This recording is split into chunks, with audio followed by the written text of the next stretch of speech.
Because they are not seeing you, they are seeing God. That's what.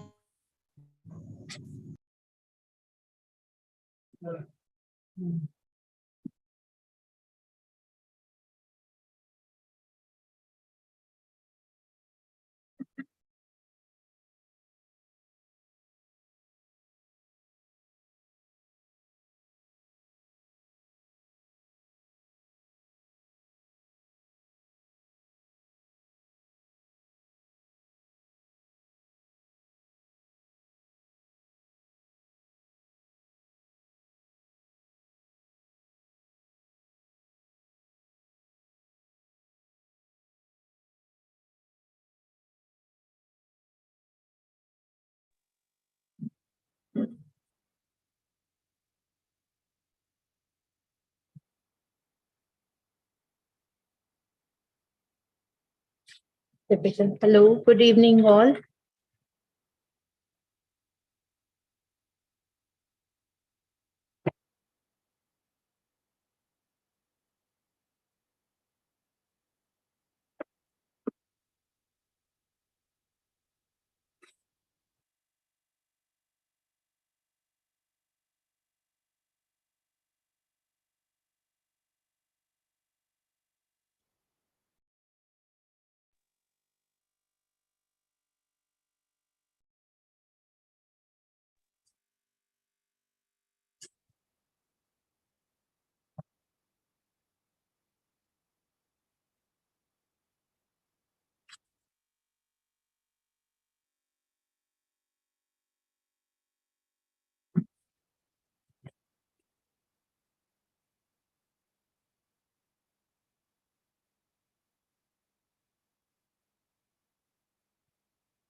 Cameron, good evening. Should we start with the event? Yes, madam. Good evening. Please start. Good. Fine, sir. Fine.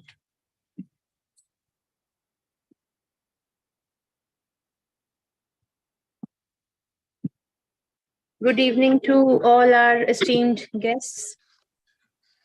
I, Dr. Chetna Gupta, Program Coordinator on behalf of Team ICERT, welcome all and pay my gratitude for making me and Madam Deepika Sharma, Assistant Professor, PGDAV College, University of Delhi, Nehru Nagar, New Delhi, as a part of international seminar on International Youth Day 2023, which is giving analytical bent for all youths using green skills towards a sustainable world, and jointly organized by ICERT and St. Aloysius College, Thrissur, Kerala, with PGDAV College, University of Delhi.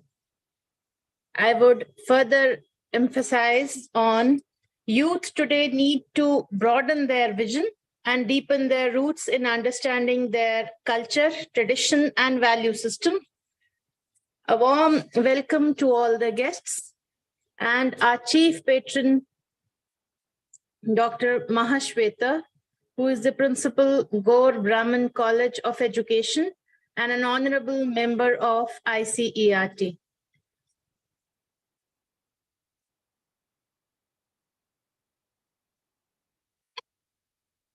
Thank you, I would Dr. Chitna.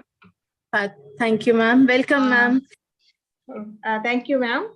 Respected and esteemed dignitaries, I, Mahashweta, I wish you all a verdant and pleasant evening on this occasion of international seminar.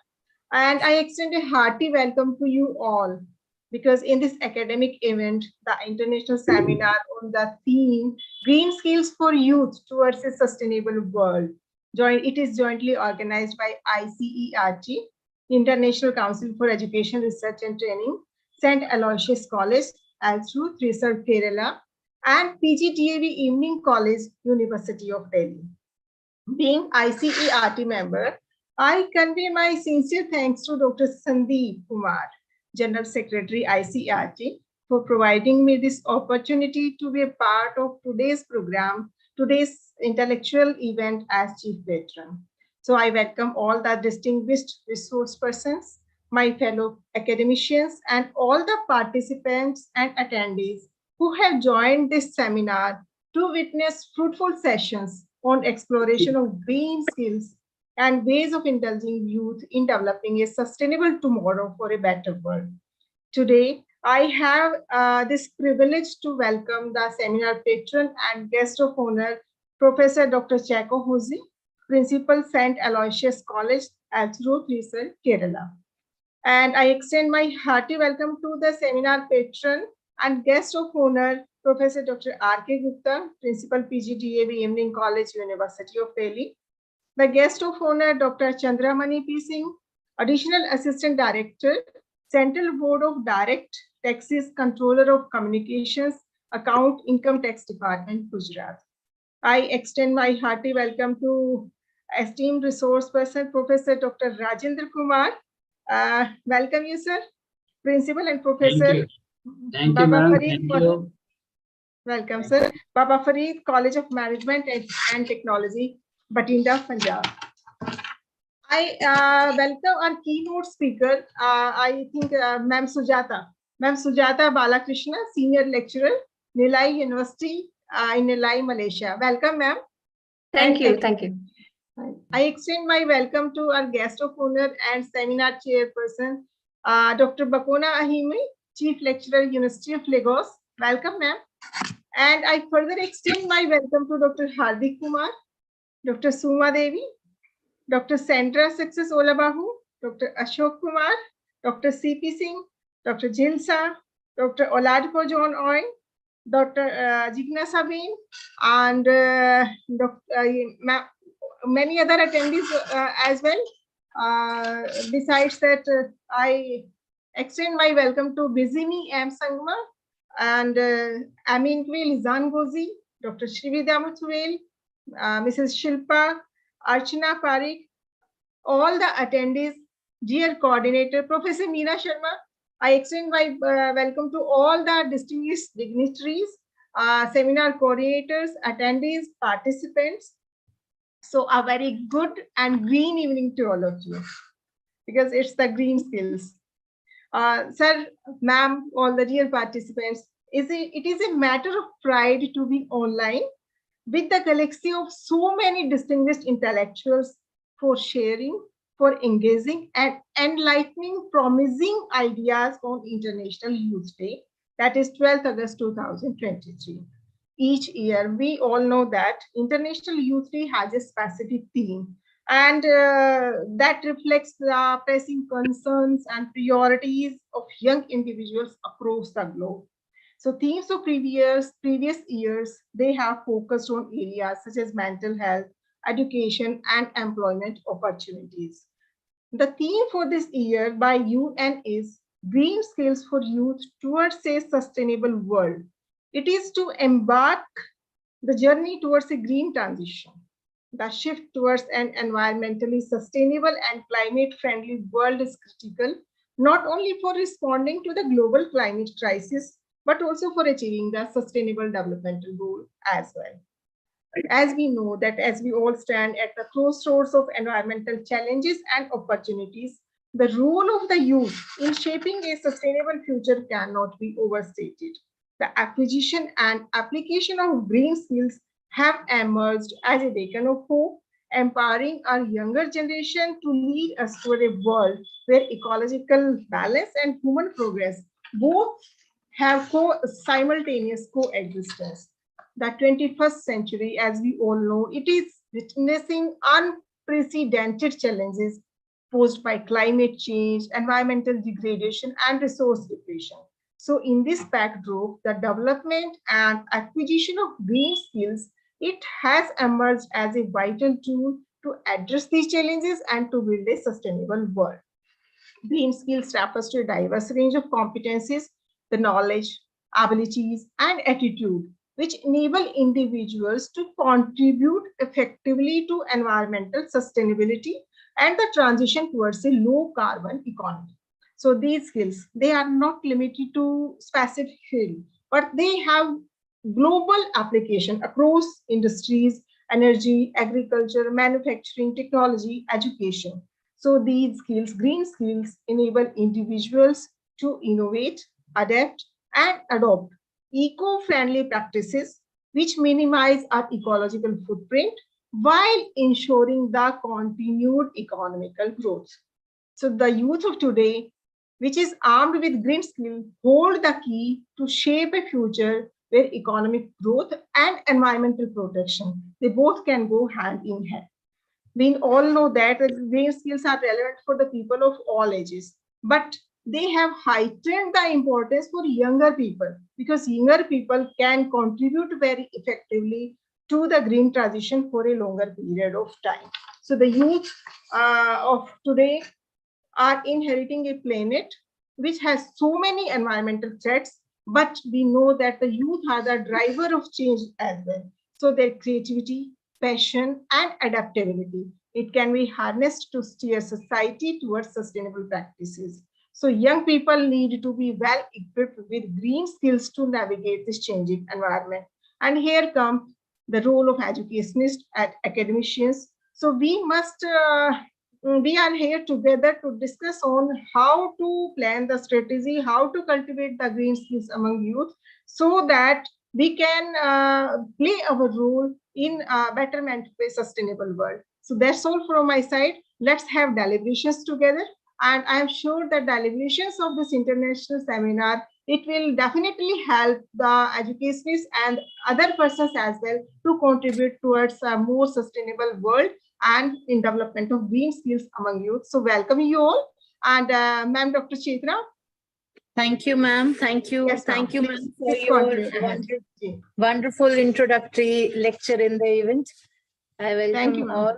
And now over to Dr. Checo Jose, Principal St. Aloysius College, Elthurth, Thrissur, Kerala, who holds a very prestigious position of Principal and Faculty of Economics, who is an exemplary in academic and has collectively engaged in harnessing the potential of the youth, paving the way for an industrious eminence. I would like to invite you, sir. And sir has achieved Professor M.M. Ghani Award, Best Teacher Award in Humanities in Calicut University. He has edited numerous books and has participated in various conferences, workshops, and seminars. I welcome you, sir, for your welcome lecture. Dr. Checo Jose.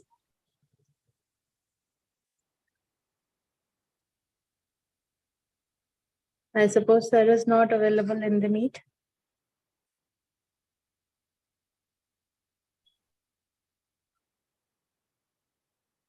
Good evening, Dr. Checo Jose.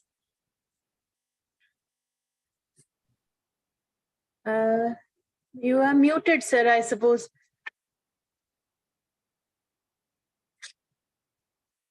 Ma'am, please unmute him.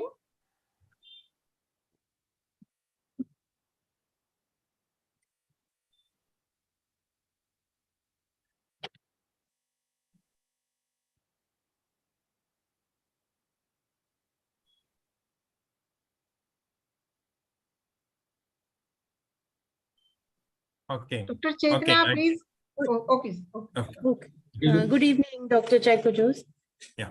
Good evening, all. A warm welcome to you, sir. We'll invite you for your welcome lecture, sir.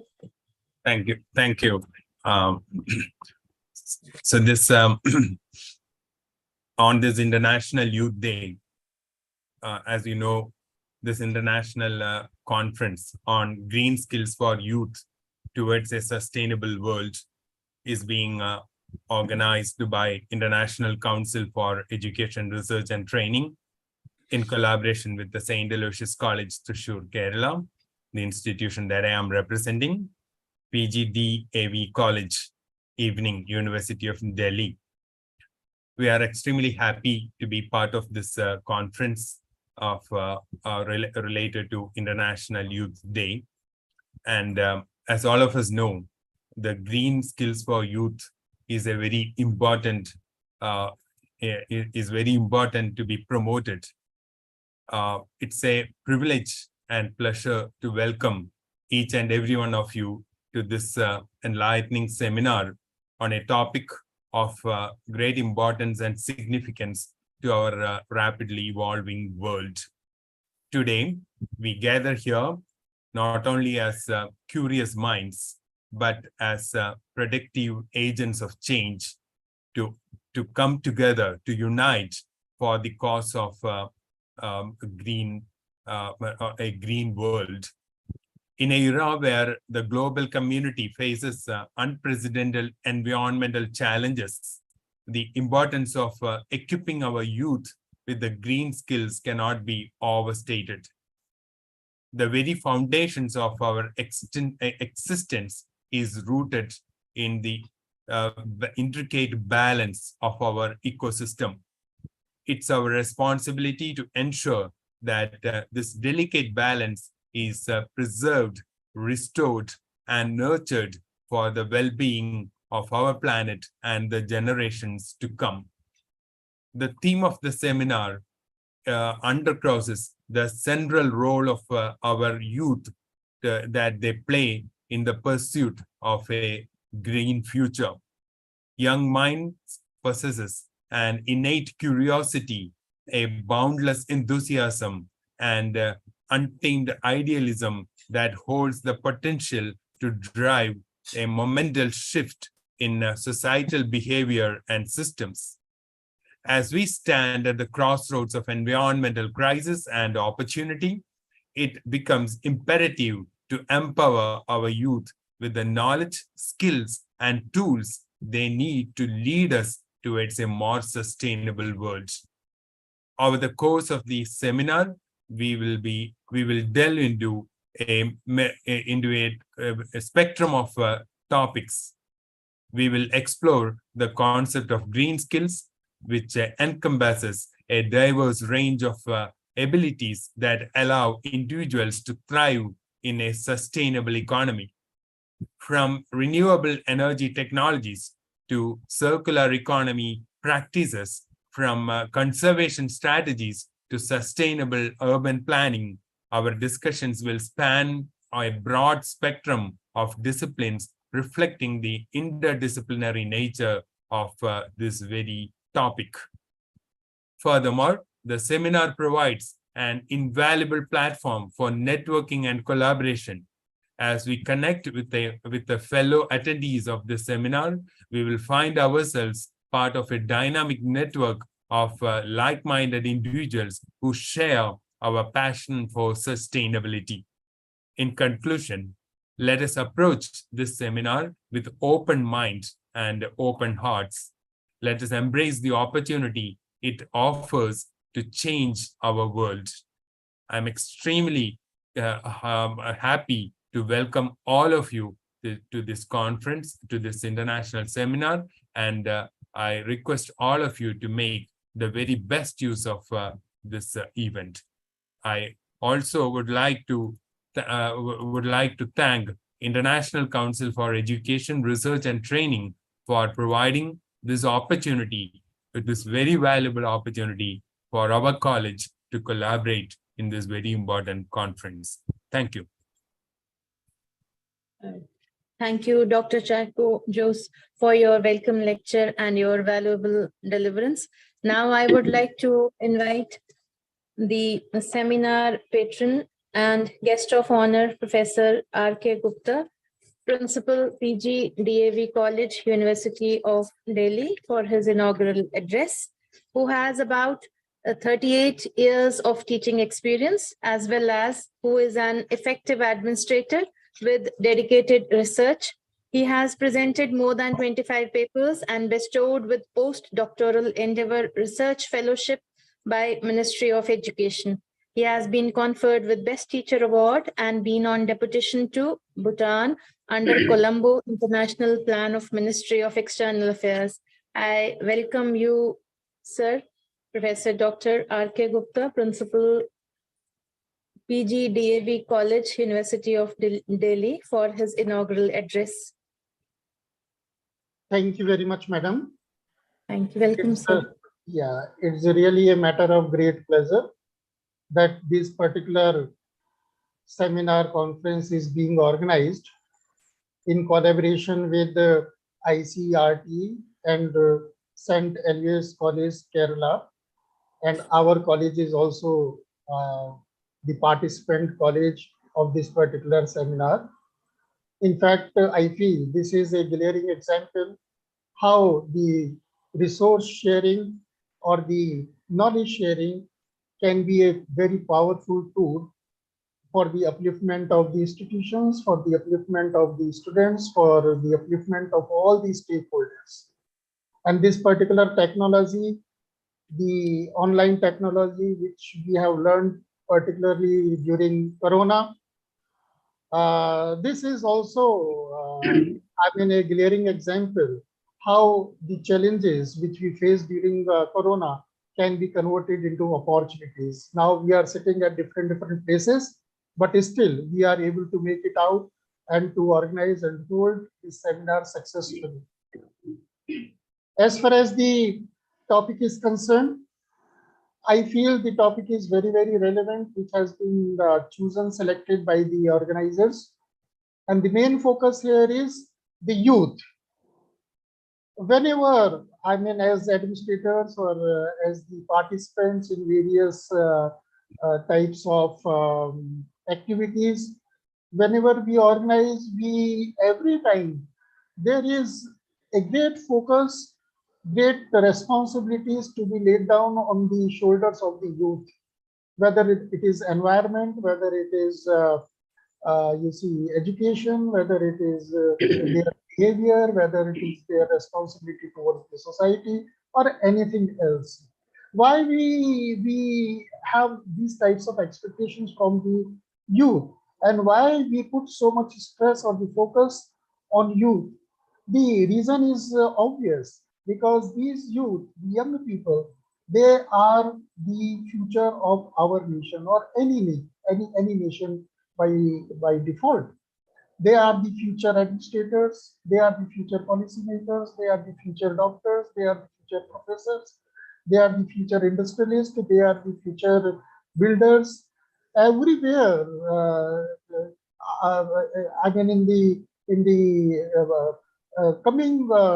in the due course of time, they will be holding key positions in the country, where they will be taking very key and powerful decisions to shape the nation. So how they will shape the nation? Unless until they have proper training, proper exposure, proper positive attitude development at this particular age. And that is why I feel lot of focus is being laid down in all the education institutions and families everywhere, that they should be molded properly. One aspect, one particular point here I would like to mention, particularly the people of my age group, or they are of in these 50s or 60s, they are in the habit of finding faults with youth. They put so much blame on the youth. They curse youth. Okay, this particular generation, no way, there is no scope, no nothing can be done with this generation. They don't behave properly, they don't have manners, and they have very, very superficial knowledge and the information. So we are very much worried about. But my observation and my point of view is that let us have a full and blind faith on the current generation, also on the current youth population also, because they have a very, very great potential. And that potential is indefinite, that potential is endless, and that potential is highly innovative. And they are showing many, many examples in that direction also. I just want to give one or two examples. Recently, I came to know there was one person, I mean, in 20s, he developed, found out how to create water, drinking water, potable water from air. Everywhere we hear nowadays that probably the third world war will be on the for the possibility of drinking water. But this particular young man, he found out how to create, how to produce drinking water from the air. So this is the potential. This is the solutions which the young generation is giving to us. We are just posing the problems in front of the world, but they are moving towards the solution. Giving you another example, a small girl, she was living in a small village, and she used to see her mother washing the clothes manually, and she found it a highly, tedious process. Lot of labor is involved, and she heard about electricity run washing machine in urban area, but the family was not able to afford that one. So what she did, she just understood the process how how electricity run washing machine works, and later on what she invented or innovated, just she took a small tub, and they have one small bicycle in the family, and she connected the chain, the chain which rotates or which moves the bicycle. She just connected that bicycle chain with the tub with some device, and she started pedaling on the cycle, keeping it on the stand, and the tub started rotating. This is what actually the washing machine does. The tub rotates and the clothes, they get washed. So the same thing she did manually without using electricity. So this is the innovation, this is the potentiality, this is the, you see, the depth and the innovative mind of our youth, which we must use. As far as the green skills are concerned, we all talk about climate change and increasing sea level, and glaciers, they are melting. All these things we talk about. But what is the solution? I think solution will come from the youth themselves, because now they are very much aware.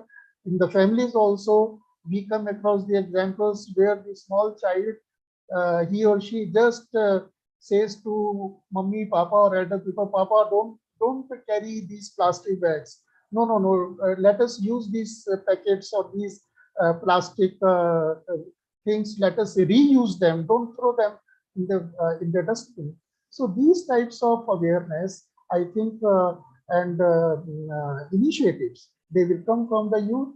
And as probably earlier when madam was mentioning, our role, educationist or as the counselor, our role is to just guide and direct them in the proper direction, so that their direction may be faster, their direction may be the right way, and tomorrow may be brighter and more fruitful. It may not be possible just by having big talks or just counseling them. Rather, the things have to be brought into practice. Unless until the things are culminated or implemented into form of actual practice, the things won't change. So that is my personal belief. With all these words, I welcome all the participants and I thank the organizers that they have given this great opportunity to our college PGDAV college evening to participate in this great conference and enrich our thoughts also by the viewpoints of other eminent dignitaries. Thank you very much. Thank you. Thank you, sir. Wonderful, sir. Thank you for your valuable inaugural talk with examples, which certainly personified work culture, because youths certainly require innovation and renovation, and they need to create awareness, which will certainly lead to unshakable happiness. Thank you, Dr. R.K. Gupta, sir, for your wonderful address. Thank you very Now, much. I would like to invite our guest of honor, Dr. Chandramani P. Singh, Additional Assistant Director, Central Board of Direct Taxes, Controller of Communications, Accounts, Income Tax Department, Gujarat, to be the part of this event. Dr. Chandramani P. Singh has an experience of about 34 years in tax administration, e-commerce, R&D innovation, IPR education, Air Force aviation, communication and management.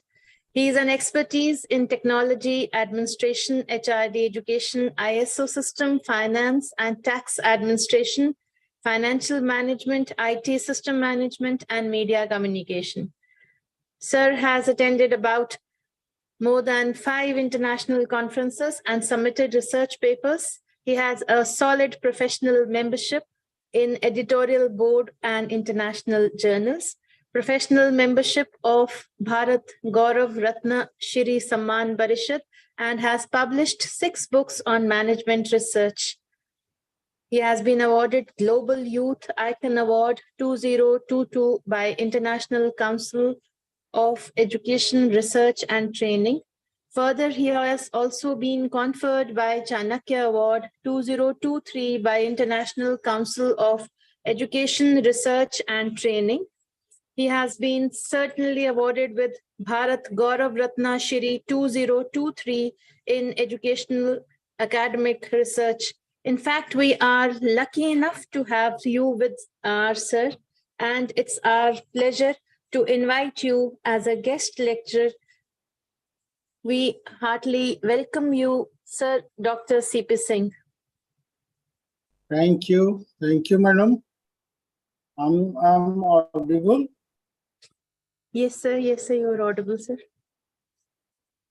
Okay, so it's indeed a great privilege and pleasure joining this event, and great thanks to Dr. Kumar who could just extend this opportunity to me.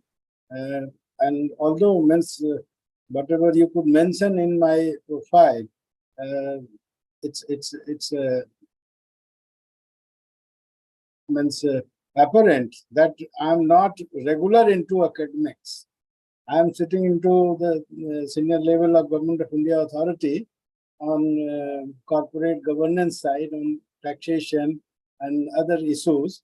And of course, I had the opportunity for 3 years to be again through Government of India initiative of Ministry of Science and Technology to monitor the innovation systems, grassroots innovation systems, and finally through government funding and support to bring those innovations into kind of commercial setup and ensuring the social diffusion of those ideas, technologies, and value-added culminated final products.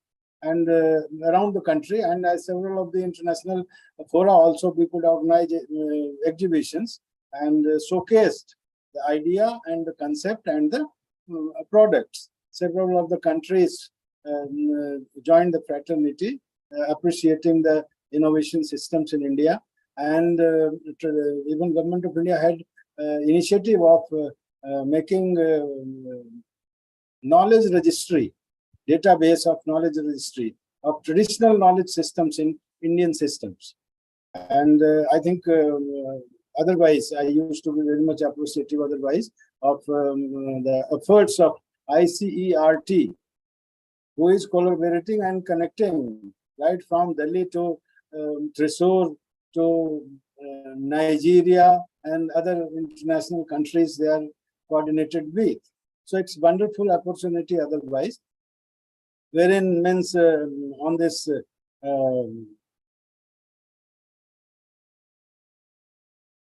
youth and green skills for youth for the towards a sustainable world as the theme of the conference and the event is. And I think from the Government of India side, Modi ji, Honorable Prime Minister, has complete transition on migration of Indian systems on e-platforms. And essentially, we are the flag bearers and ensuring our systems to migrate to online platforms, wherein means green skills and other sustainable development goals of the world is being addressed, propagated, and culminated into regular practice. However, here I think with this forum, taking the opportunity, I would like to be a little critical on the institutions' part and their role and effectiveness in terms of as such. When I think of any agricultural university per se, or any technological university per se, and after gaining the degree and the skills, means rather more than facilitating and offering degrees to our prospective learners and students and the youth, it should be means leading to enterprise creation.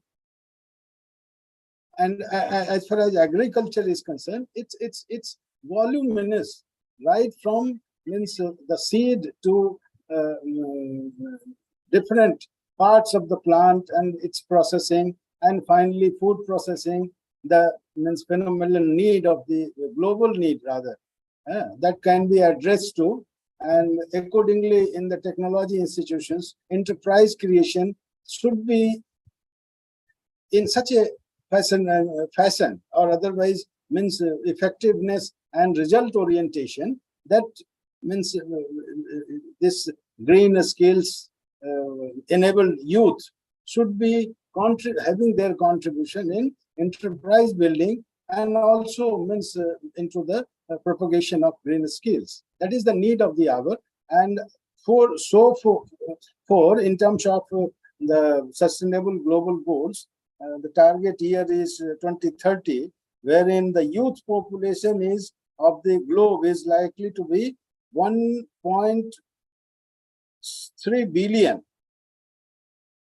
And as is their way of celebrating, the youth has to lead as the agent of change for the global goals. So unless the green skills are developed and fostered into our youth, and the green enterprises are created, green skills are developed and brought to the fora for initiation, for making a mainstream of global development, I think this will be a very phenomenal and effort and initiative from the institutions, especially agricultural and technological institutions, and wherein academics has a very important role. Governance, of course, they may have, and the funding they may have constraint, but myself being into the authority of Government of India, and I have monitored even science and DSIR and Ministry of Science and Technology funds also for startups and such new enterprise creations, innovation systems, wherein I think the projects are now, I think in the last 10 years has a lot of augmentation and speed and has scaled to a very high level. Also, in view of ease of doing business and other regulations are modified and making us globally in ease of doing business context in a very good ranking. So those are the things. I think rest other things are core skill areas limited to our technocrats and the specialists of the domain, wherein they have a very important role and to empower our youth with the green skills, and they have to have a very sustainable world role for contribution through our scaling through our youth. And that's all from my side for the event now. And I think great thanks to all the initiative and ideas of the ICERT in coordinating and upscaling the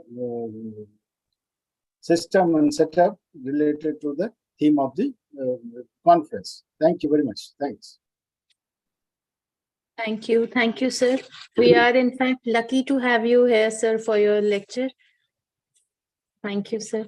Now I would like to invite Dr. Rajinder Kumar Uppal, Principal and Professor, Baba Farid College of Management and Technology, Bathinda, Punjab, by his honorable presence and his lecture.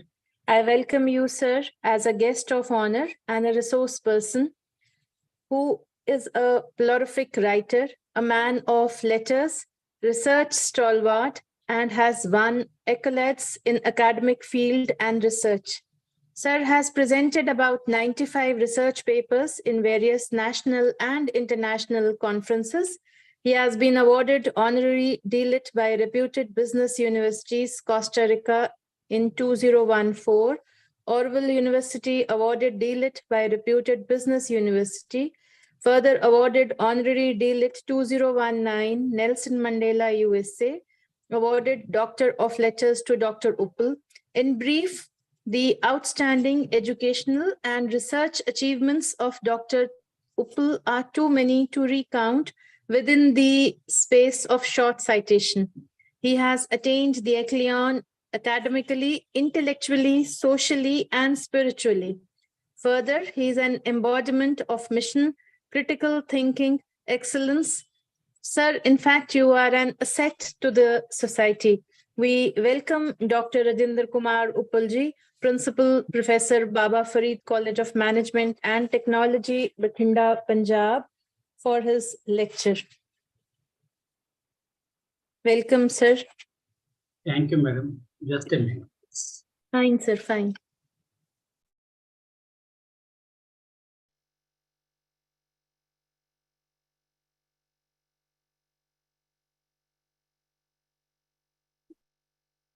Good evening to all. Honorable, a very dynamic and leading personality, Dr. S.K. Singhmar, Chairman, ICERT, Dr. Sandeep Kumar, General Secretary and pillar of ICERT, and their dynamic team members. Guest of honor and chief patron, Dr. Mahashweta, Principal, God Brahman College of Education, Rohtak. Seminar patron and guest of honor, Professor Dr. Cheko Josh P, Principal, ST Aloysius College, Kerala. Seminar patron and guest of honor, Professor Dr. R.K. Gupta, Principal, PGDAV College, Evening, University, Delhi. Guest of honor, Dr. C.P. Singh, Additional Assistant Director, Central Board of Direct Taxes, Controller of Communications, Accounts, Income Tax Department, Gujarat. Keynote speaker, Sujata Balakrishnan, Senior Lecturer, Nalai University in Nalai, Malaysia. Seminar Chair and Chairperson, Dr. Bukola M.A., Chief Lecturer, University of Lagos, Nigeria. Program coordinators, seminar coordinators, other dignitaries present in this seminar, and all the members of ICERT. First of all, I would like to congratulate all the NGOs, departments for organizing seminars and various activities to mark International Youth Day. All UN and UNESCO programs are always celebrated in a very nice manner by International Council of Education, Research and Training. My special congratulations to all the organizers of ICERT. The theme for this year to green skills for youth towards a sustainable world. This seminar is being organized by ICERT with the collaboration ST Aloysius College, Kerala, India, and PGDAV College, University of Delhi. Jointly it is organized.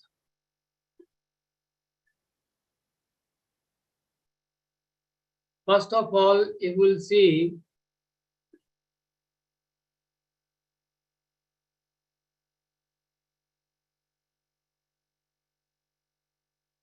if we see the which country is most populous country in the world, we very well know China is the most populous country in the world up to 2022. After that, India has become now the most and topmost populous country in the world.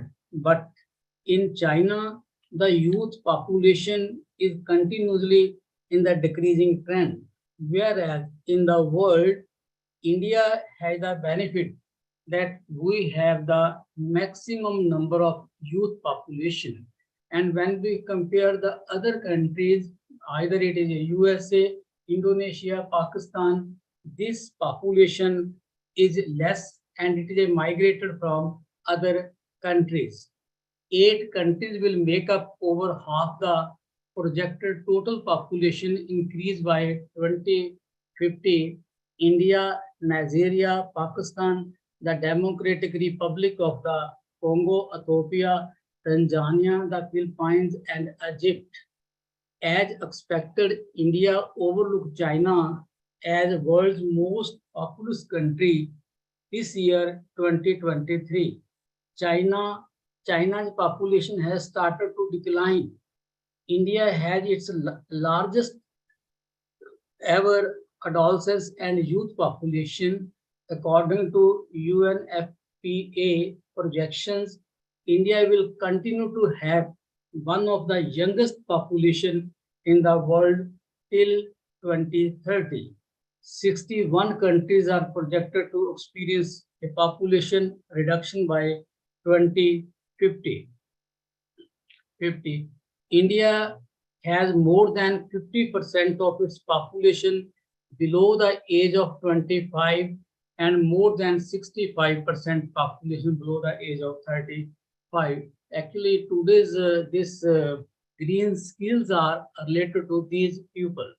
India is ranked 22nd on the new Global Youth Development Index. Norway, Switzerland, Sweden, Denmark, and the Netherlands are the world's youth-friendliest countries. Japan and China are facing problems of young population. Youth will endure brutal climate events longer. 7 out of 10 young people want to actively engage in the green transition. Youth will experience significant changes in economic opportunities. Climate change threatens 40% of the jobs that are heavily reliant on healthy environment. By 2030, 8.4 million jobs will be created by young people by the green transition. 60% of young people will lack the skills necessary to boom in the green economy in 2030. According to a linked analysis between 2022 and 23, share of jobs posting with at least one green skill increased by 22.4%.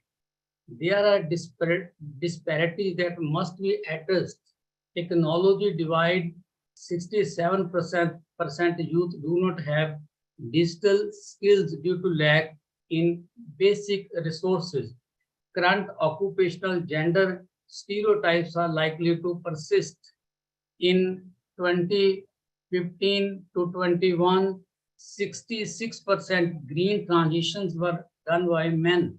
The green transition will favor male-dominant sectors. 19% million jobs will be created, men versus 6 million for women.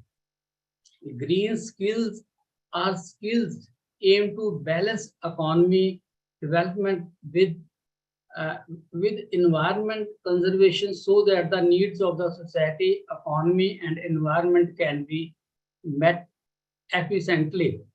Green skills are those that enable the environmental sustainability of economic activities, skills that contribute to reducing pollution or conserving natural resources. They are considered green skills, which is the need of the hour. For example, water treatment, renewable energy, climate, green construction, solid waste management. To save the environment, many organizations are taking initiatives. They are implementing waste management, energy conservation, biofuel use, green sanitation, green building, etc. Green skills aim to balance the economy with the environment. For example, reducing excessive use of resources and enhancing resources conservation is the biggest example of green skill. Recycling and reuse of waste materials, scientific management of renewable resources, planting more trees is a big and very crucial need in India to planting maximum trees in India. Green grassy patches should be there. Unlike traditional jobs, green jobs are created to help restore or protect nature. Various sectors such as agriculture, manufacturing, and construction have resulted in polluting the environment. The motto of green jobs is to undo it by using the sustainable development. In my opinion, with the development of technology at present, there is a very vital need to develop the green jobs, to develop the green skills among the youth. A greener economy can potentially help improve the quality of our water, soil, air, and environment, which play a role in human life and are crucial part of the many sectors that contribute to a growing economy. But the share of green talent has increased from 9.6 to 13.3%. It is encouraging, but much more room to grow in terms of both talent and skills. Green skills are those skills needed to adopt processes, services, products to climate change and the environmental regulations and requirements related to it. They include the knowledge, abilities, values, and attitudes needed to live in, develop, and support a sustainable and resource-efficient society. Green transition will result in creation of 8.4 million jobs for young people by 2030. Young people need to be well equipped with green skills to navigate this change environment. It is the duty of the elder people to motivate the youth for the more and more plantation to develop the green skills, and the government should provide green jobs to the youth. Then a successful transition towards a greener world will depend on the development of green skills in the population. Green skills are knowledge, abilities, values, and attitudes needed to live in, develop, and support a sustainable and resource-efficient society. Green skills are relevant for people of all ages. Either the person is more than 60 or person is less than 60. That is a working population. In my opinion, even government is saying that the green skills are not only concerned with the youth, it is also concerned with the old person. Each and every person in the world must plant maximum trees and must learn maximum green skills. Then youth can be positive force for development provided with the knowledge and opportunities. They need to thrive. Today, there are 1.2 billion young people aged 15 to 24 years, accounting for 16% of the global population. By 2030, the target date for the sustainable development that make up 2030 agenda, the number of youth is projected to have grown by 7% to nearly 1.3 billion. A central principle of the 2030 agenda is the assurance that sustainable development goals are meant for all nations. Either it is a developed country or it is an underdeveloped country. The sustainable goals are concerned for all types of countries, all pupils of all ages and societies. The universal nature of 2030 agenda entails that youth should be considered across all goals and targets. Youth are specially mentioned in 4 areas: youth employment, adolescents, girls, education, sports for peace. Moreover, young people are recognized as agents of change. While all the sustainable development goals are critical to youth development, youth can be positive force for development when provided with the knowledge and opportunity they needed to thrive. It is a pertinent to say here, youth, we can motivate the youth for the green skills and for the green job. They just need the inspiration. In particular, young people should acquire the education and skills needed to contribute a productive economy, and they need access to a job market that can absorb them into a labor force.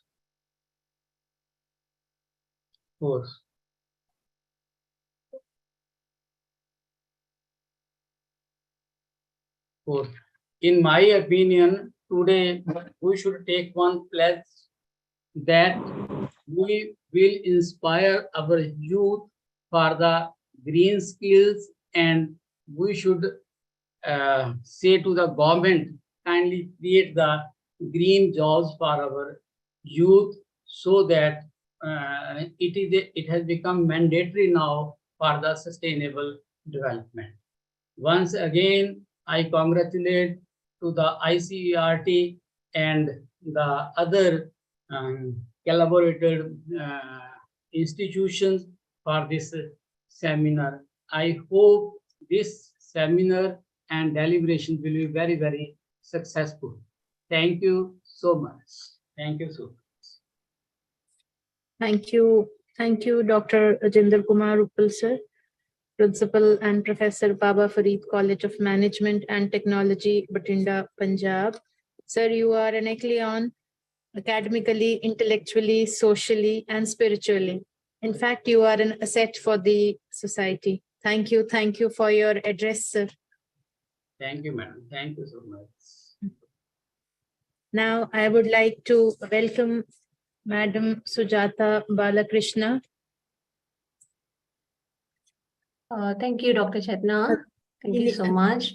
Welcome, ma'am. Senior lecturer, Nilai University in Nilai, Malaysia, with her keynote lecture. A brief introduction about the keynote speaker.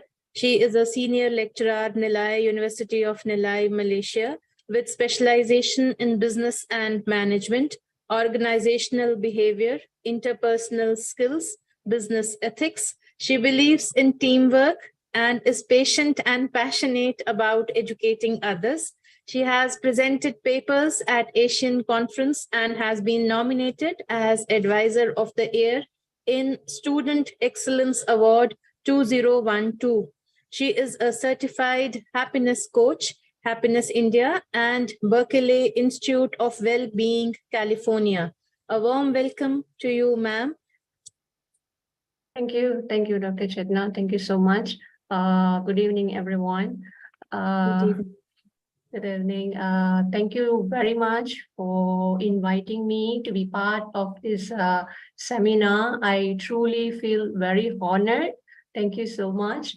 And I believe that as an educator, I do have to educate everyone on what basically green skills are. Actually, Professor Rajinder have actually gave a very good introduction and lecture on green skills. But let me just share my screen before I begin.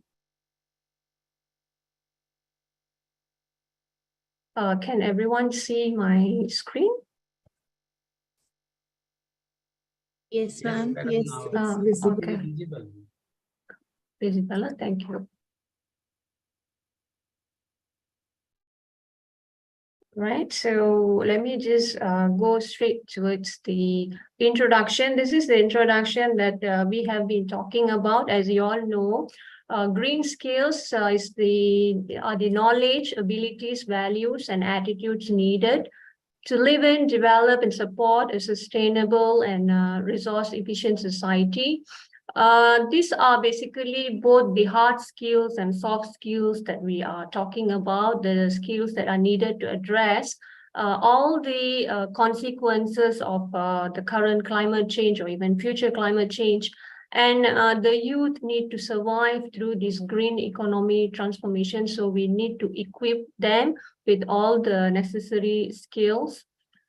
And these are some of the statistics that has been shared by Professor Rajinder. Like green transition creates about 8.4 million jobs for young people by the year 2030. We have another 7 years. And 60% young people will be lacking of those skills necessary. So therefore, even now, if you see, according to LinkedIn, all jobs requires at least one green skill in all the candidates. And sadly, only 1 out of 8 employees have those green skills. So we have, as an educators in all the universities and institutions, academic institutions, we have the responsibility to make sure that we probably can organize and rearrange and reshuffle all our syllabus to make sure that we do prepare our students, current students who is going to be the employees, future employees by the year 2030 with all the necessary green skills in the universities or even in schools itself. Right, and just to show you very briefly, we can divide skills into 2 types, hard skills and soft skills. Hard skills can also be called as technical skills. The newer syllabus that we are going to, reshuffle or reintroduce in the schools and universities can actually incorporate skills which will cater for new occupations or green jobs, like solar panel technicians or a sustainable fashion designer who need to use more greener materials. So all these skills, all these materials need to be introduced to the youth. So therefore, the universities have to make sure that their syllabuses do cater all this knowledge. And even existing occupation, we already have existing occupations which are focusing on energy efficiency, energy recycling, sustainable farming, And also engineers need to be equipped with knowledge on how to construct an eco-friendly building. So if you see currently, all the youth need to be equipped with all these skills which are high in demand. And soft skills are also known as transversal skills, which can be transferable to all jobs and all environments. Very common soft skills that we all know: communication, teamwork, the ability to solve problems, critical thinking, and so on. And when we are moving to a more just society, to a more greener economy, the youth needs to be equipped with transformative skills like DEI, diversity, equity, and inclusion in a global world, and the ability to see problems in a very holistic approach, which we call as systems thinking, right? And also disruptive thinking, which is not to say disruptive, but then to have the ability to have a different way of thinking and approaching and being more creative in coming up with ideas on how to contribute to the environment and how to make sure that they have a different way of production or different way of doing businesses in the green economy. And we also need to make sure that we equip our youth with the knowledge of how to manage their mental health, which seems to be a problem nowadays, and stress management, and also the ability to be happy, because when we are moving into green economy and towards a more sustainable world, it has to introduce more happiness to the youth and to the world, and they need to learn how to be happy with what they have, right? And if you see what, in my point of view, what we need to introduce, because sustainable development means that the growth that we are going to have, the development that we are going to have in future must be able to protect both the environment, the nature, and also humankind. And if you see, this is in line with the United Nations 11 SDG goals. And therefore, in my point of view, what we need from our youth is a change in mindset. Because, ladies and gentlemen, if you know, currently, our youth, all the young people, they are more engrossed into technology, and they are into gig economy. They like to be in the gig economy. Gig economy is a temporary economy, a temporary world where they have a temporary job. For example, social media influencer or being a YouTuber. If you see a shocking statistics in Malaysia, says that in this year, 75% of our high school leavers do not want to continue to higher education. That is because their main engrossment into this gig or temporary world, temporary economy. So we got to motivate them, we got to instill them with all the values and benefits behind this green economy, green world, and that will actually create a newer generation, completely newer generation. If you see, about 7 years from now, we will have Generation Z in the workforce, and more generations to come. I don't know what is after that. And this will actually create a generation who is socially responsible. We need high social responsibility from the youth in order to support and understand green economy and a sustainable world. And this generation will be highly ethical youth, highly ethical people, highly ethical employee, individual who values the environment, who values the nature, who values humankind, who values everything around them. All right, and that's when they can value the benefits behind the green economy and whatever measures that we are going to take in order to educate them. All right, and that will definitely contribute to the sustainable world in future, which will be led by this youth of today. And I hope that we will take the responsibility today to make sure that we prepare our youth for the future greener world towards a sustainable development and sustainable world. So let us all take the responsibility to educate our youth and develop the green skills in them for a more sustainable world. As what Professor Rajinder also said, that we as the educators or academicians or even parents, right, have to take the responsibility and start today to educate our youth and students towards being a more responsible youth themselves by instilling all the ethical values and making them to understand why they need to do this for future. Thank you very much, everyone. Thank you for giving me the opportunity. I wish you all a very happy International Youth Day. Same to you. Thank you. Thank you. Thank you, Sujata ma'am.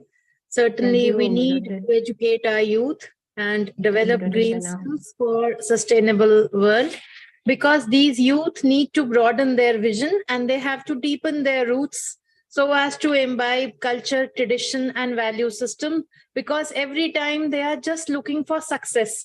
But the parameters of success are changing nowadays, and they certainly need to imbibe with responsibility, and that too with ease, calmness, and equanimity. Thank you, ma'am. Yes. Thank you for your wonderful. Thank you, Dr. Shweta. Now, I would like to involve Madam Miss Deepika Sharma, Assistant Professor, PGDAV College, University of Delhi, Nehru Nagar, New Delhi, to take over the technical sessions. Ms. Deepika Sharma. Thank you so much. Stop the sharing the PPTs. Welcome, ma'am. Welcome, ma'am. Deepika Sharma. Sharing the PPTs. Thank you. Warm greetings to one and all present here. I, Deepika Sharma, Assistant Professor, PGDAV Evening College, University of Delhi, feel delighted to welcome you all to the technical session of this one-day international seminar on the occasion of UN International Youth Day. So I think ma'am is still Dr. Bukola Ahinu was the. Okay, madam, I will chair this session. I invite you, sir. It is a pleasure to Yes, invite yes, for your kind words. Yes. Okay. Sujata Balakrishan share very beautiful in manner how to develop the green skills. The share of green skills has increased from 9.6 to 13.3%. But in my opinion, still there is a need to increase this green skills much more. And it is the duty of the educator and elder socialist persons to give training to youth how to develop green skills. It is the need of the hour. And as she said, in school and colleges, the universities and educational boards should introduce more chapters in syllabus how to develop the green skills, and government should provide green jobs. In my opinion, 5 things to know about green skills for the youth is very, very important. Number 1, green skills, knowledge, abilities, values, and attitudes needed to live in, develop, and support a sustainable and resource efficient society. Second, youth will endure brutal climate events longer. 7 out of 10 young people want to be actively engaged in the green transition. In youth, third, youth will experience significant changes in economic opportunities. Climate change threatens 40% of all jobs that are heavily reliant on healthy environment. What happened in Punjab, what happened in Himachal, and very beautiful city of Punjab, say Mohali, Chandigarh, and in Himachal, there is a heavy rain, there is a climate change, and all the economy of Punjab, particular agriculture sector, has been destroyed by this sudden heavy rain. It is climate changes threaten 40% of all jobs that are heavily reliant on healthy environment. By 2030, 8.4 million jobs will be created for young people by the green transition. For each green job, 1.4 more jobs are created. Green jobs lead to more jobs. It is a multiplier effect. When we create one green job, it will create more 1.4 more jobs. And fourth, skill development is exceeding the supply. 60% of young people will lack the skills necessary to boom in the green economy in 2030. According to linked analysis between 20 and 22 and 2023, share of jobs posted with at least one green skill increased by 22.4%. There are disparities that must be addressed. Technology divide: 67% of youth do not have the digital skills, especially in the deep rural sector, due to lack of basic resources. In the rural sector, if we go to the Madhya Pradesh in India, Bihar in UP, especially in the rural sector, there are no technical skills are available. Current occupational gender stereotypes are likely to persist. In 2015 to 21, 66% of green transitions were done by men. The green transition will favor male-dominant sectors. 19 million jobs will be created, men versus 6 million for women.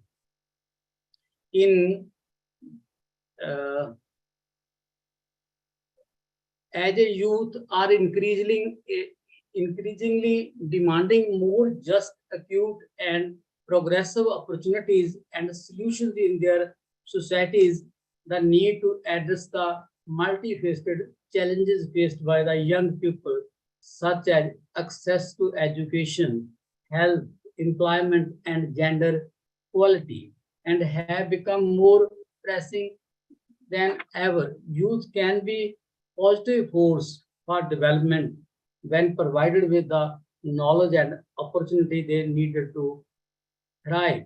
In particular, young people should acquire the education and skills needed to contribute in a progressive, productive economy, and they need access to a job market that can be absorb them into labor force. So, in my opinion, we should, in our educational institutions, must make more plantation. We should make our institutions green, and we need a green economy. With these words, I am thankful to conduct this technical session due to the, I think Madam is not available, and that is why I am conducting this session. Now, thank you so much. Thank you. Thank you so much, sir. for your insightful comments and facts regarding the green skills and the role of youth in sustainable development. Thank you so much. And we also look forward to more deliberations on all the aspects of green skills of youth. Before starting with the presentations, it is a humble request to all the presenters to kindly stick to the time limit of 7 to 8 minutes. I now invite Professor Hardik Kumar from Thrissur Emmett College for his lecture. Sir, Professor Hardik Kumar.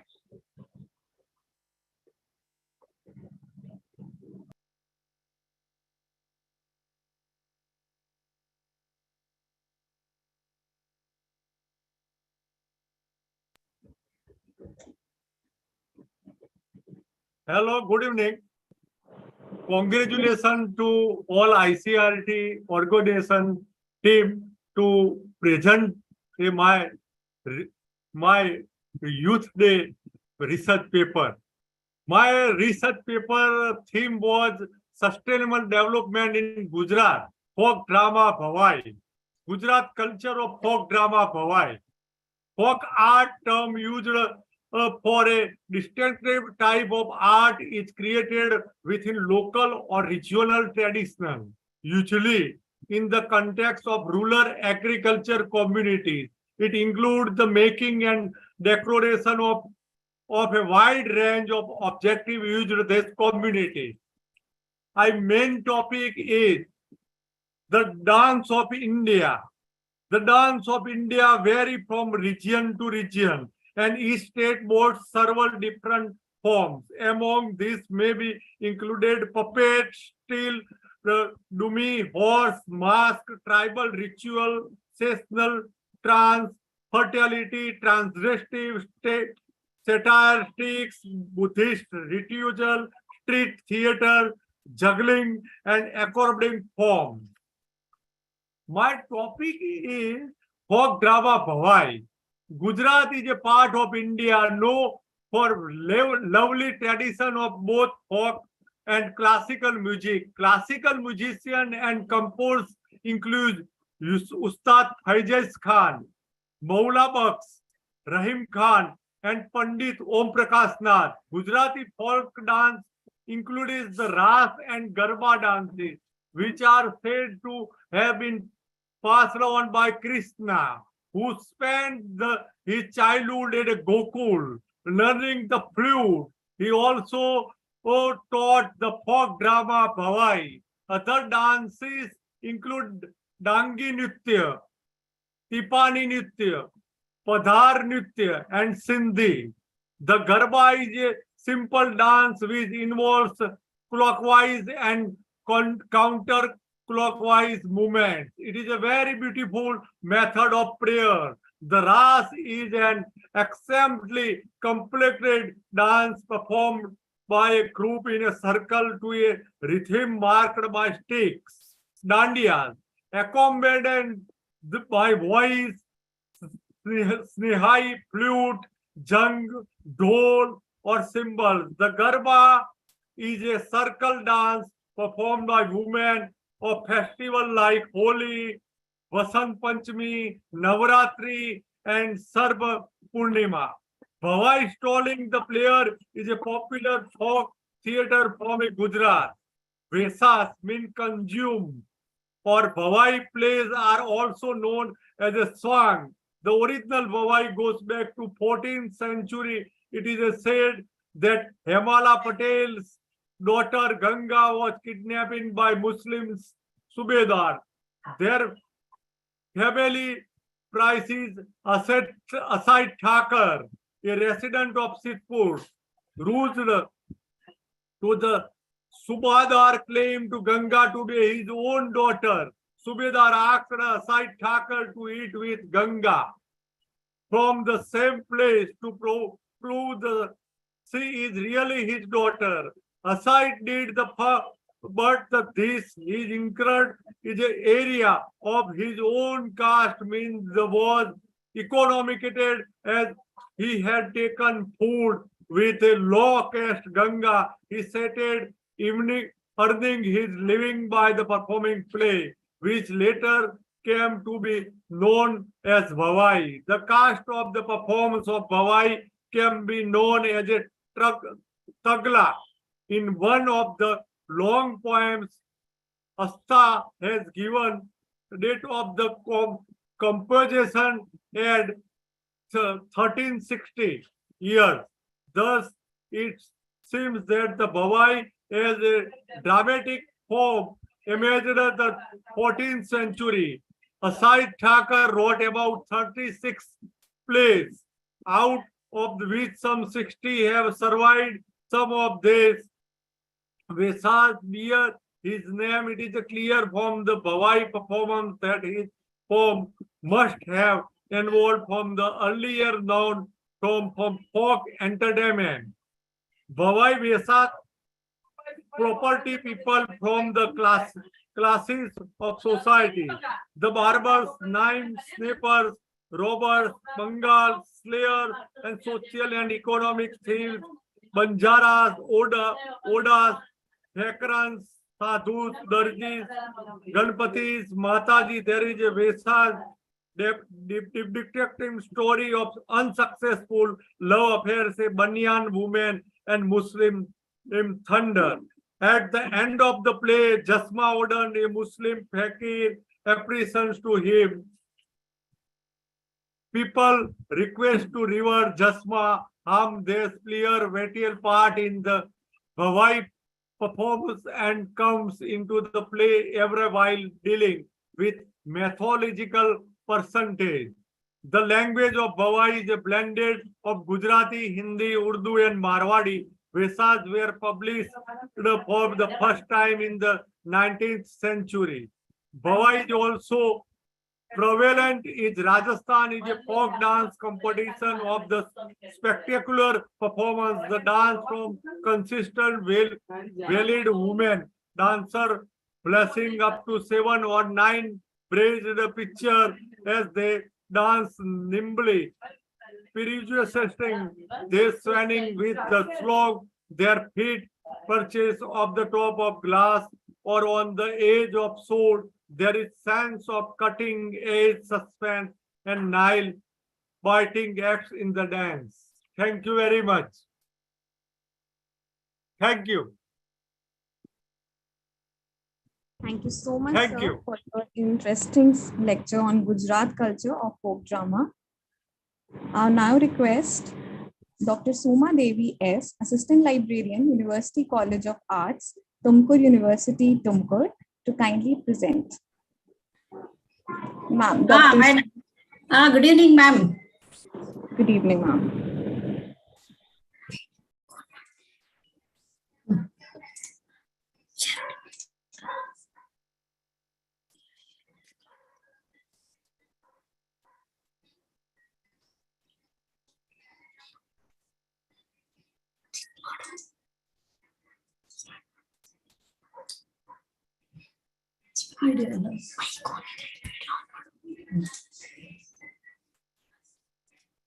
Good evening, everyone.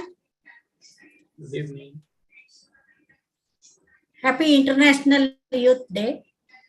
Today I am going to present my paper on impact of social media on youth, a comprehensive study.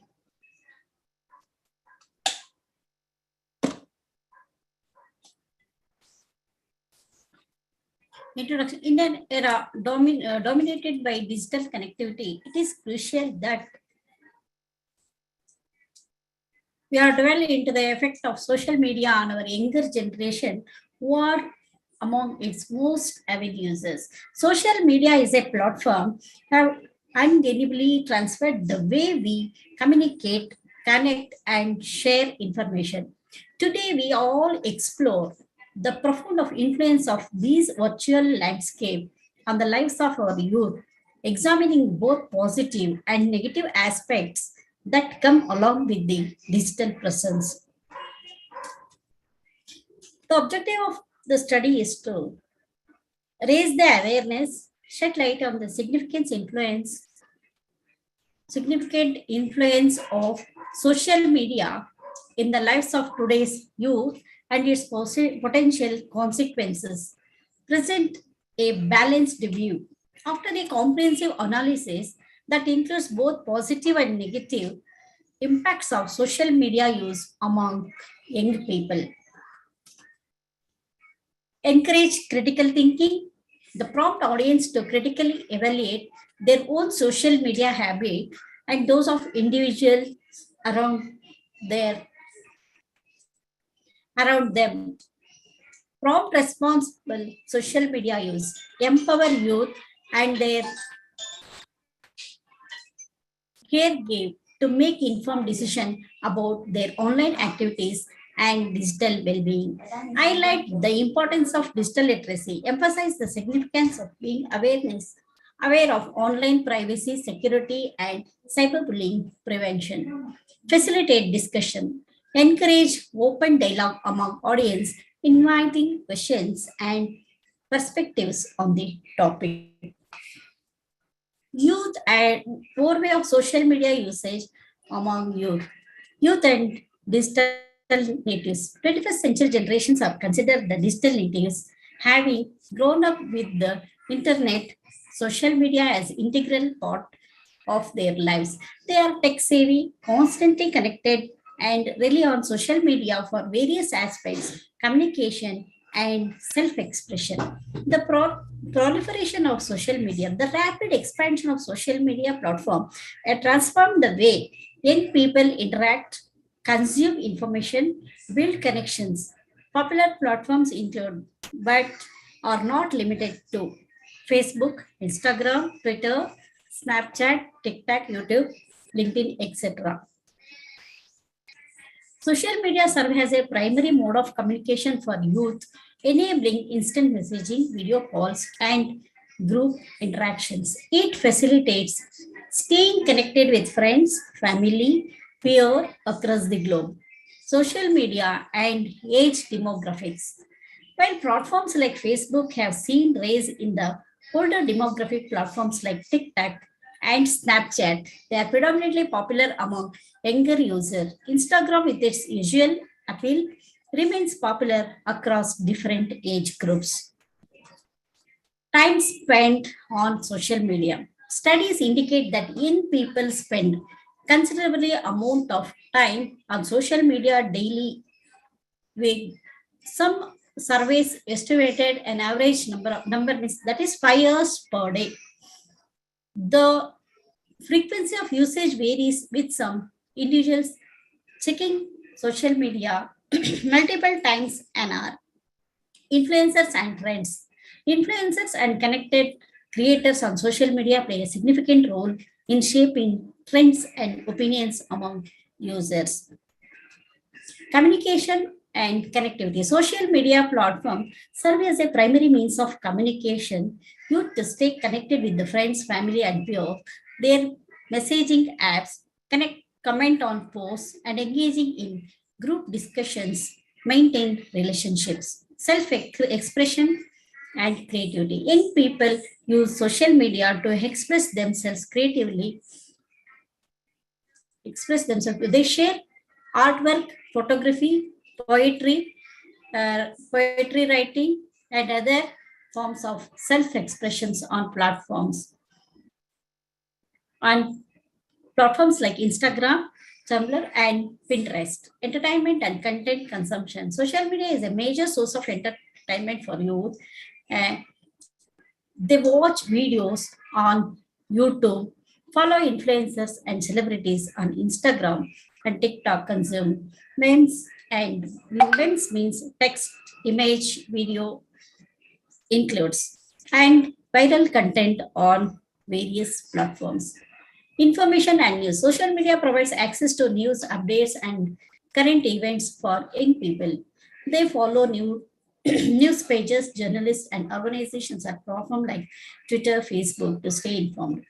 Social networking. Youth use social media platforms like LinkedIn to build professional networks, connected with potential employers, and seek career opportunities. Online learning and education. Social media is increasingly used as a platform for educational content. Many youth follow educational channels on YouTube or participate in educational groups on Facebook to enhance their learning. cultural exchange, and global interaction. Social media allows young people to interact with the people viewers from different countries and culture, promoting cross-cultural understanding and exchange of ideas. Social activism and awareness. Many youths use social media to raise awareness about social issues, support causes they care about. They participate in online campaigns, share information to advocate for change. Shopping and e-commerce. Social media platforms are also used for shopping, especially Instagrams, Facebook have become popular for shopping. Young people browse and buy products from brands, influencers they follow. Health and wellness. Social media is used to access health-related informations, fitness tips, and mental health supports. Some youth also share their health and wellness journey to inspire and connect with others. For connection, platforms like Facebook and Twitter give teens and young adults a sense of belonging and acceptance. This is particularly true for those who feel isolated or marginalized youth. Its all-around effect was clear during the pandemic when it disconnected people and loved ones living in isolation. Positive inspiration. Social network can create peer motivation and inspire young people to develop new and healthy habits. Team can also find positive role models online. Identify formation. The adolescent years, a time when youth are attempting to master their identities and find their place in society. Social media provides a forum for the teens practice skills related to identity development. Study has shown that young people who express their opinion on social media experience increased well-being. Social media is used for research also. Mental health experts and researchers can use it to collect the data that subsequently inform research. In addition, therapists and other professionals can network with each other within online communities, thereby expanding their knowledge reach. Giving voice. Social media has allowed teens to develop a voice of advocacy. This can be a very positive influence when exposed to the right outlet. Gateway to talent. Social media outlet provides a student with a platform to share their creativity and their ideas with a neutral audience and get honest response. The response become a guide for them to better shape their skills if they are looking to pursue that skill professionally. For example, photographer or videographer starts by posting their shots on Instagrams. Many youngsters are already making a career.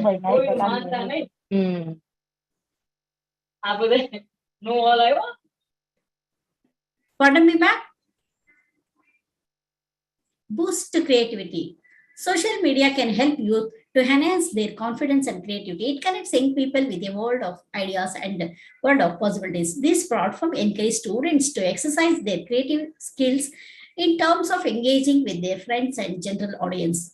Digital activism and social change. Social media can be a vehicle for making an impact in the community. It exposes them to essential issues, not only in their community, but also over the world as well. Greta Thunberg is one such example of youth activism. Negative impact on youth. Mental health problems. Studies have found close link between social media usage and teen depression. As per the study, the youth and moderate to severe depression symptoms were nearly twice as likely to use social media almost constantly.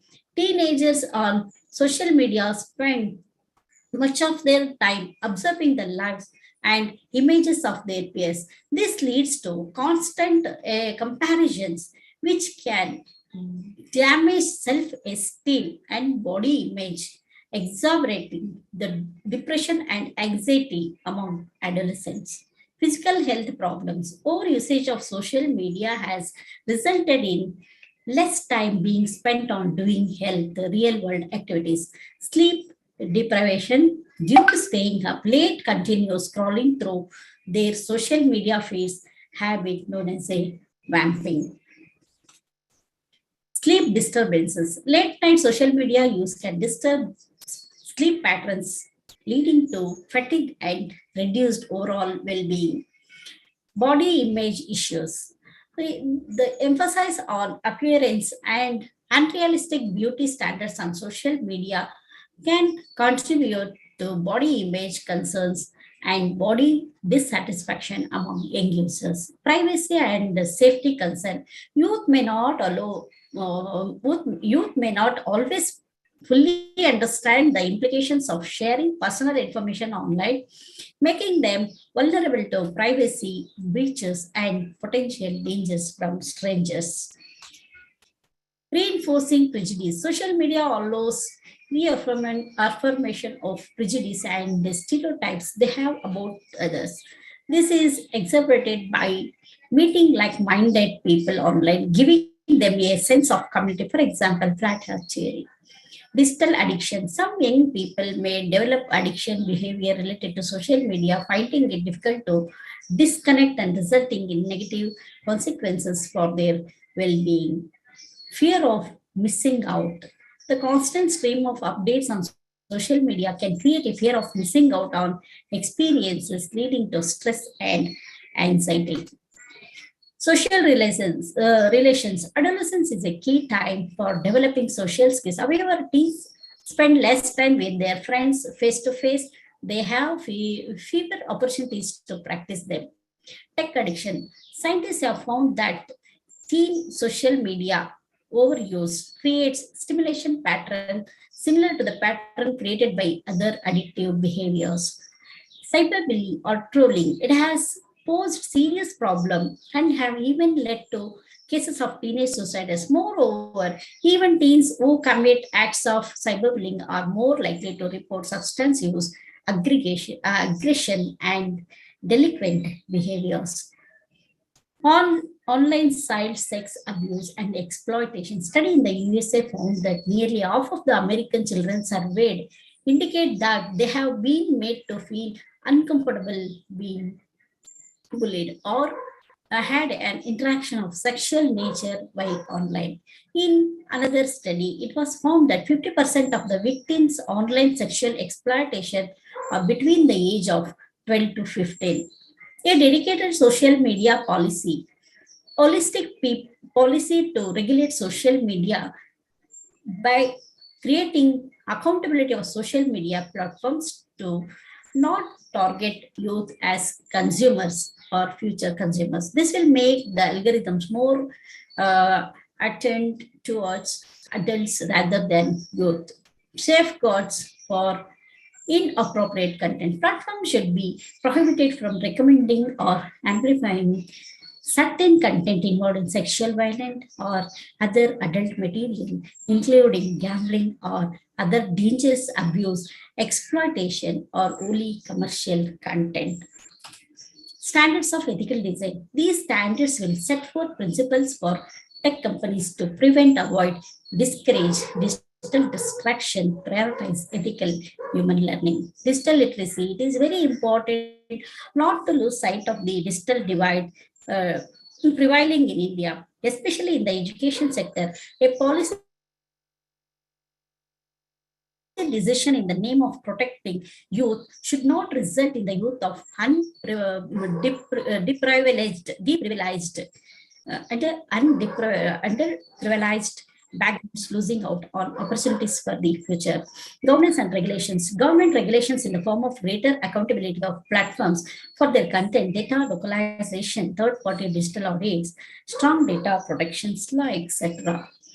Role of social media on social agencies on youth. Role of social agencies. Role of agencies are parents.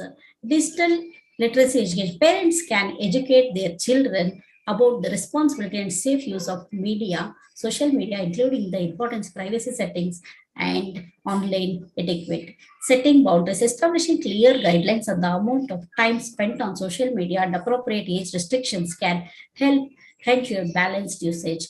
Open communication, engaging open communication with their children about the online experiences and concern can help address any issues promptly. Being role models, parents can set an example by demonstrating healthy social media habits and being mindful of their online behavior. Monitoring, keeping an eye on their children online activities, especially for younger kids, can help identify and potential risk or inappropriate content. This can be done by using parental control, limiting screen time, constant communication with kids, and promoting outdoor activities. Role of educational institute. Digital literacy curriculum. Schools can incorporate digital literacy education into their curriculum to teach students how to critically evaluate information, use social media responsibly, and stay safe online. Positive use of social media. Teachers can encourage the use of social media for educational purpose, such as collaborative projects, discussion related to the curriculum. Addressing cyberbullying. Education institution should have policies in place to address cyberbullying and provide support to students who may experience such issues. Society. There's a responsibility of the society, the youth, to control the correct and limit use of social media. Awareness campaigns. Society can run awareness campaigns about responsibility of the responsible social media use, digital citizenship, and potential risk associated with online activities, supporting mental health, creating awareness about the impact of social media. Excuse me, ma'am. I'm really sorry to interrupt. Actually, because shortage of time, because of the limitation of time. Yeah, two more slides. That's all, madam. Mental well, Sure. Promoting well-being I will conclude. Advocacy of regulation. Society can advocate for appropriate regulation policies to protect end users from harmful content and practices social media. Conclusion. Collaboration between these agencies is crucial to create a comprehensive approach guiding youth in digital world. By working together, parents, educational institutes, and society can foster a positive digital environment for young individuals where the benefits of social media are maximized and potentially risks are minimized. The impact of social media on youth is multifaceted, encompassing both positive and negative outcomes. As social media continues to evolve, understanding its effects on young individuals become imperative for ensuring their well-being and holistic development. With the responsible usage and proactive guidance from the parents, educator, and society, social media can become harnessed as a powerful tool for empowering, connecting youth in the digital era. Thank you, Madam, for providing me an opportunity to present my paper. Thank you so much, ma'am, for speaking on such a pertinent issue in today's world, the impact of social media on youth. Thank you so much again. Before moving to the next presentation, I would like to welcome Dr. Bukola Ahimi. Dr. Ahimi is Senior Lecturer in Department of Educational Foundations, University of Lagos. Ma'am is a PhD in Guidance and Counseling, along with MA, BEd, and NSc, and a vast experience of over 40 years in teaching and research. Ma'am, it is a pleasure to have you with us today. Thank you so much for joining in. I now request Dr. Sandra Success Alawaju, Middle School Leader, RA International School, to kindly deliver the lecture. Dr. Sandra Success.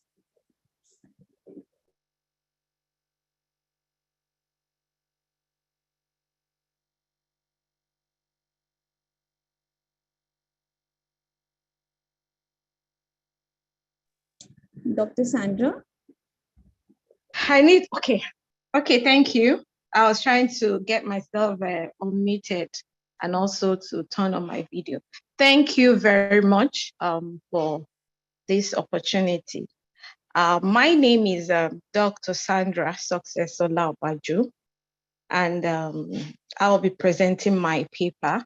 But first of all, I would like to appreciate the organizers of this program, International Council for Education, Research and Training, St. Aloysius College, Kerala India College, University of Delhi, for jointly organizing this conference to mark the UN International Youth Day 2023 on the theme, Green Skills for Young, Green Skills for Youth towards a Sustainable World.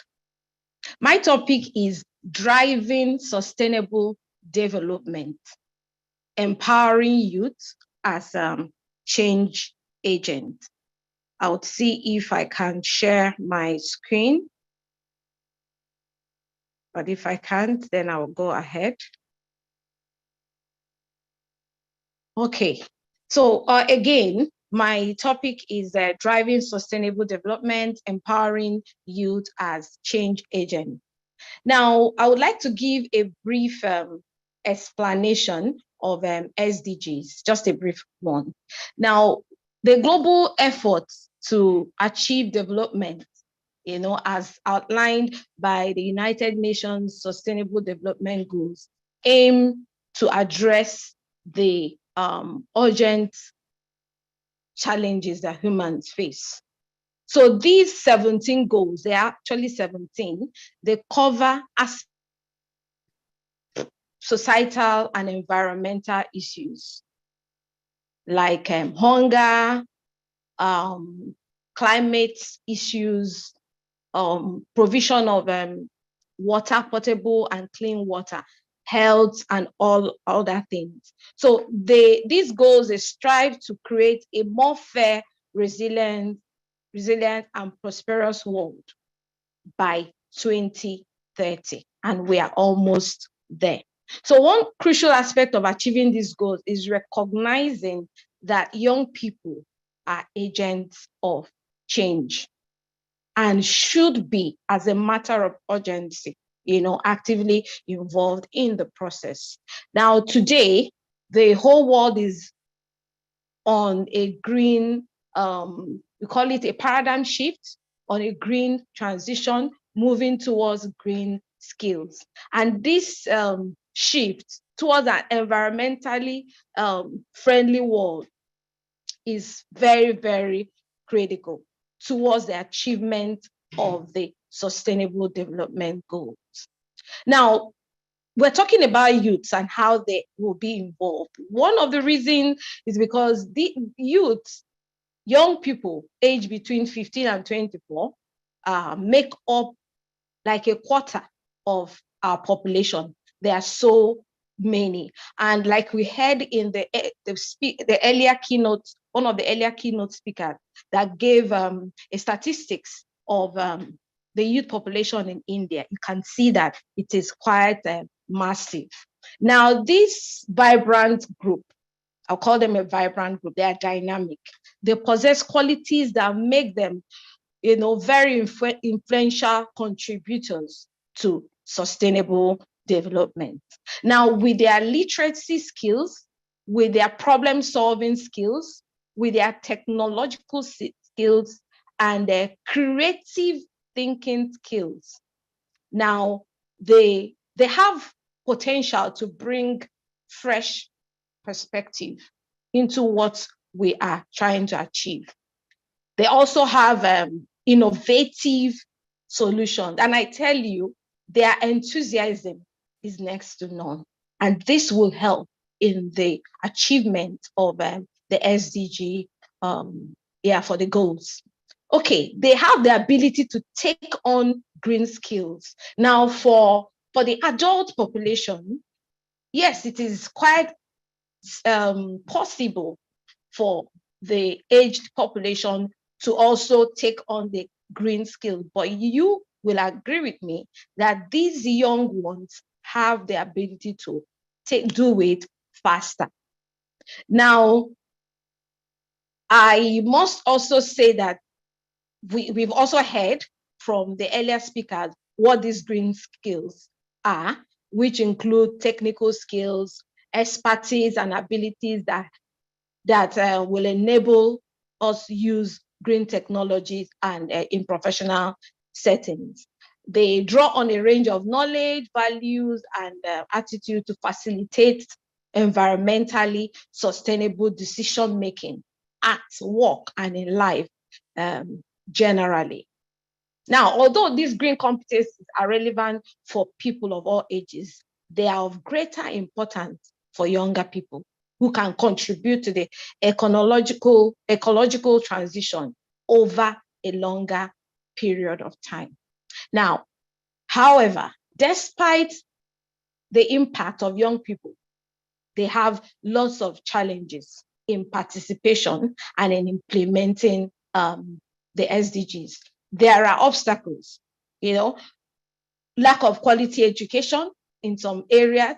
Youths find it difficult to access quality education, which is very, very key, which is very, very important. Now, they also have limited representation in decision making, right? And the ongoing issue of unemployment rates is crucial for enabling their participation. Now, to tackle these challenges effectively, it is important to adopt an inclusive approach that will acknowledge the youth as participants and also partners in what we're talking about. Okay, so the government generally and other stakeholders, they will recognize the value of collaborating with young people and establish clear and explicit pathways for their meaningful participation from the onset until we're able to get to where we're going. So which is very, very key, which is very, very important that the government and other stakeholders take this on board.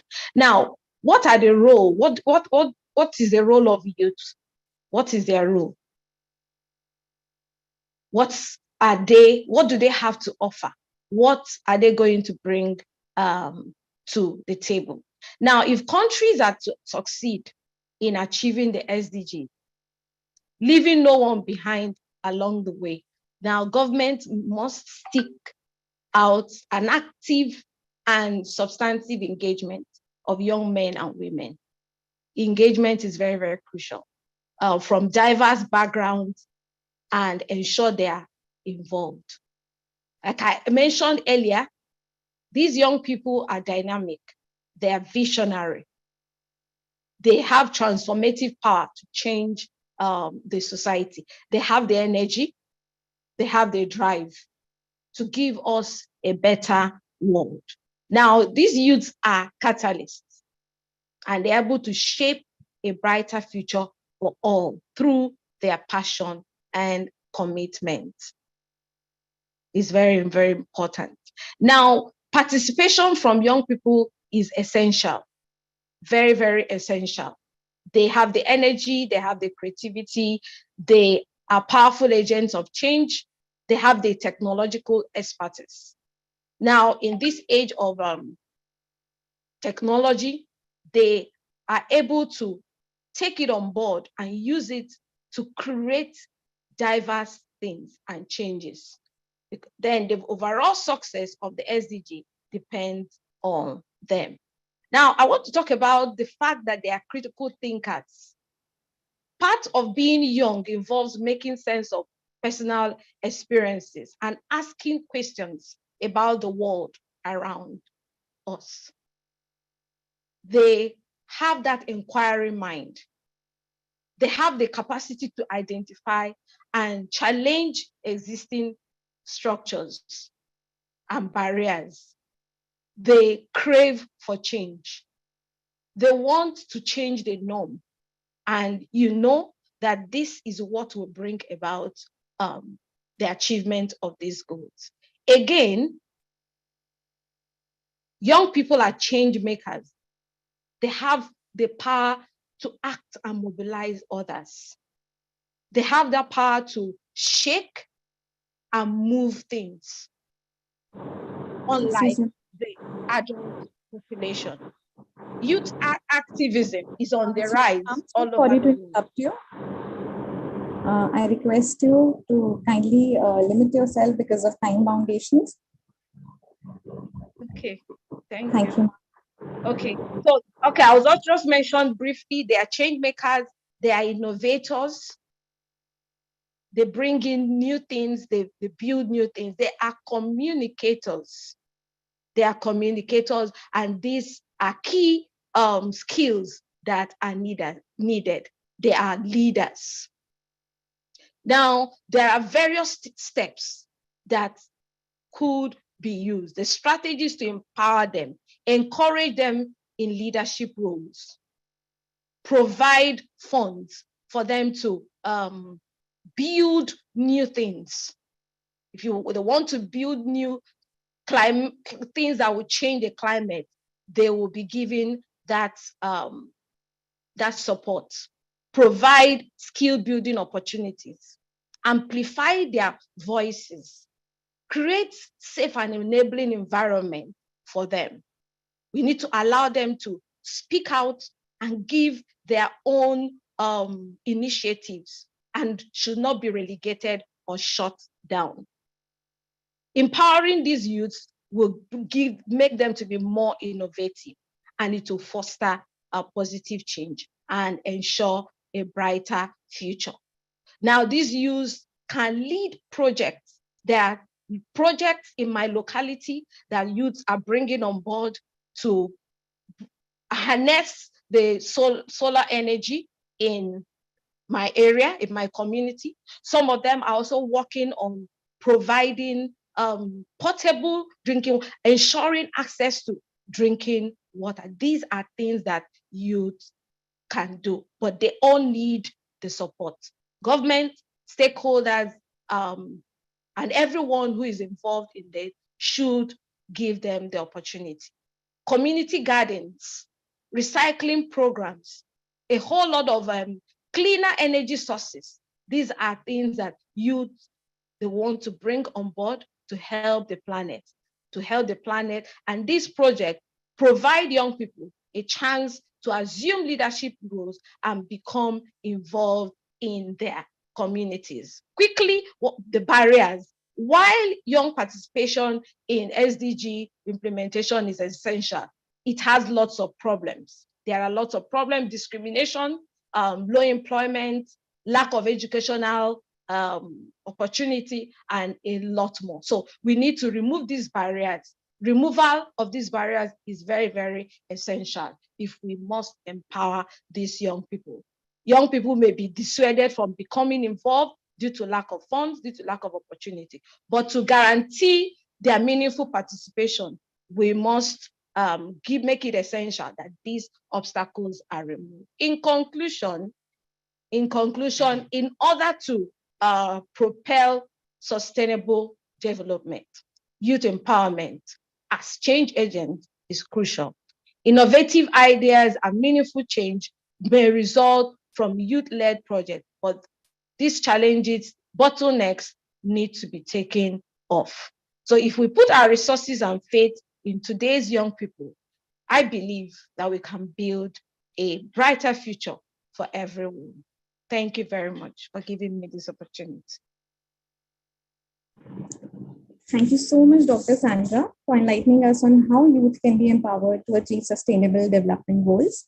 Moving on to the next presentation by Dr. Ashok Kumar, Associate Professor, RKSD College, Kerala. Dr. Ashok Kumar.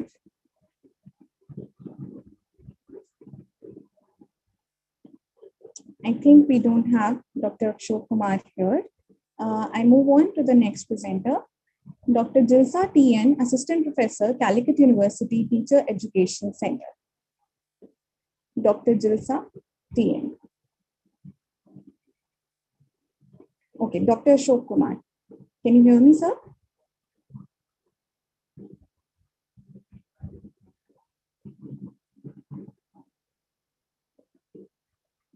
Dr. Ashok Kumar, can you hear me?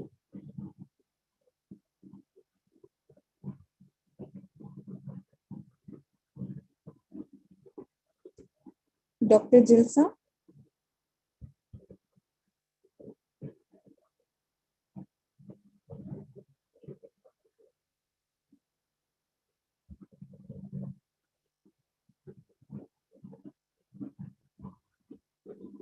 Hello. Hello. Hello. Good evening, ma'am. Dr. Jignasa, can you please wait? I think yes, Dr. ma'am, yes. Ashok Kumar has joined with us. Dr. Ashok Kumar, you may now present. Hello. Yes, sir, you are audible to us. Are you asking something? No, sir. Earlier you were not audible. You may start with your lecture, sir.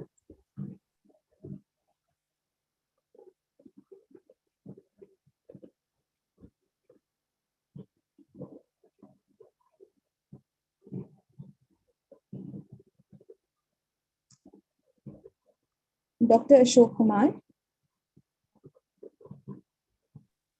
Yes. Sir, you can start with your lecture on promoting youth involvement. Ma'am, I was not informed to deliver a lecture. Okay, so you are the associate professor in RKSD College, Kethel. Yes. But I have no information about my lecture delivery. Okay, sir. There could be some confusion.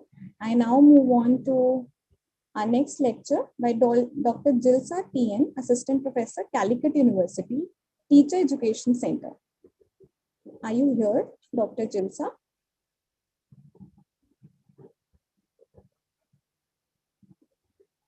Moving on to the next lecture by Dr. Oladapa John Ayo, Senior Lecturer, Baptist College of Theology.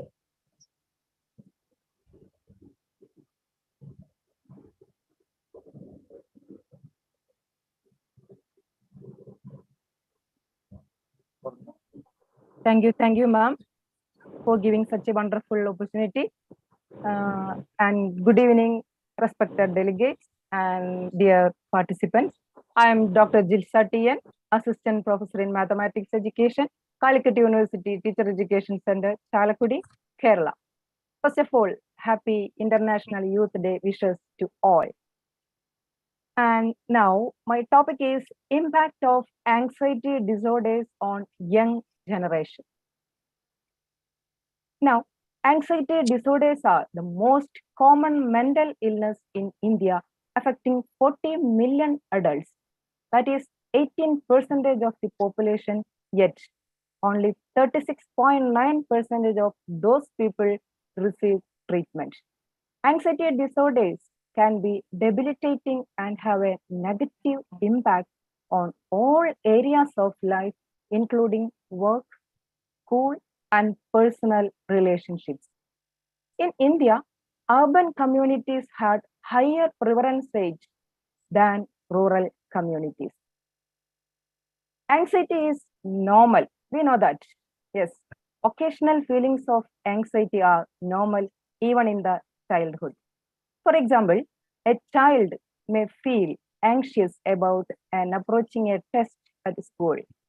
But if the anxiety is severe, long-lasting, and interferes with a child's daily life, it is called anxiety disorder. The term anxiety disorder refers to general anxiety disorder, obsessive compulsive disorder, panic disorder, post-traumatic stress disorder, and sexual anxiety disorder. Our new research has found that the consequences of anxiety disorders in young people can include mental health issues in adulthood, lower grades at school, and lower earnings. But parents and doctors can find it difficult to distinguish every day age-appropriate fears and worries from anxiety problems that interferes with daily life. Many children with anxiety disorders do not receive treatment, but our research shows that it is important for children with anxiety problems to receive timely treatment before they develop further. According to Anxiety and Depression Association of America, The important facts of anxiety are: anxiety can be genetic. Anxiety and depression are linked. Anxiety often begins in childhood. It can cause physical symptoms. Anxiety disorders increases risk of health complications. It can cause cold hands and feet, and it causes anger and memory problems. And exercise can help reduce anxiety. Anxiety disorders affect 6.8 million anxiety disorders with symptoms adult every year. It also affects children and teens. About 80% teenagers 13 to 18 have an anxiety disorder with a symptom starting around age 6. Women are more than twice as likely as men to get an anxiety disorder in their lifetime.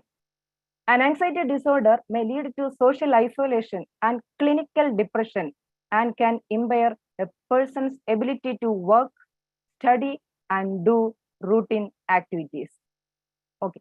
Then it may also hurt relationships with the friends, family, and colleagues.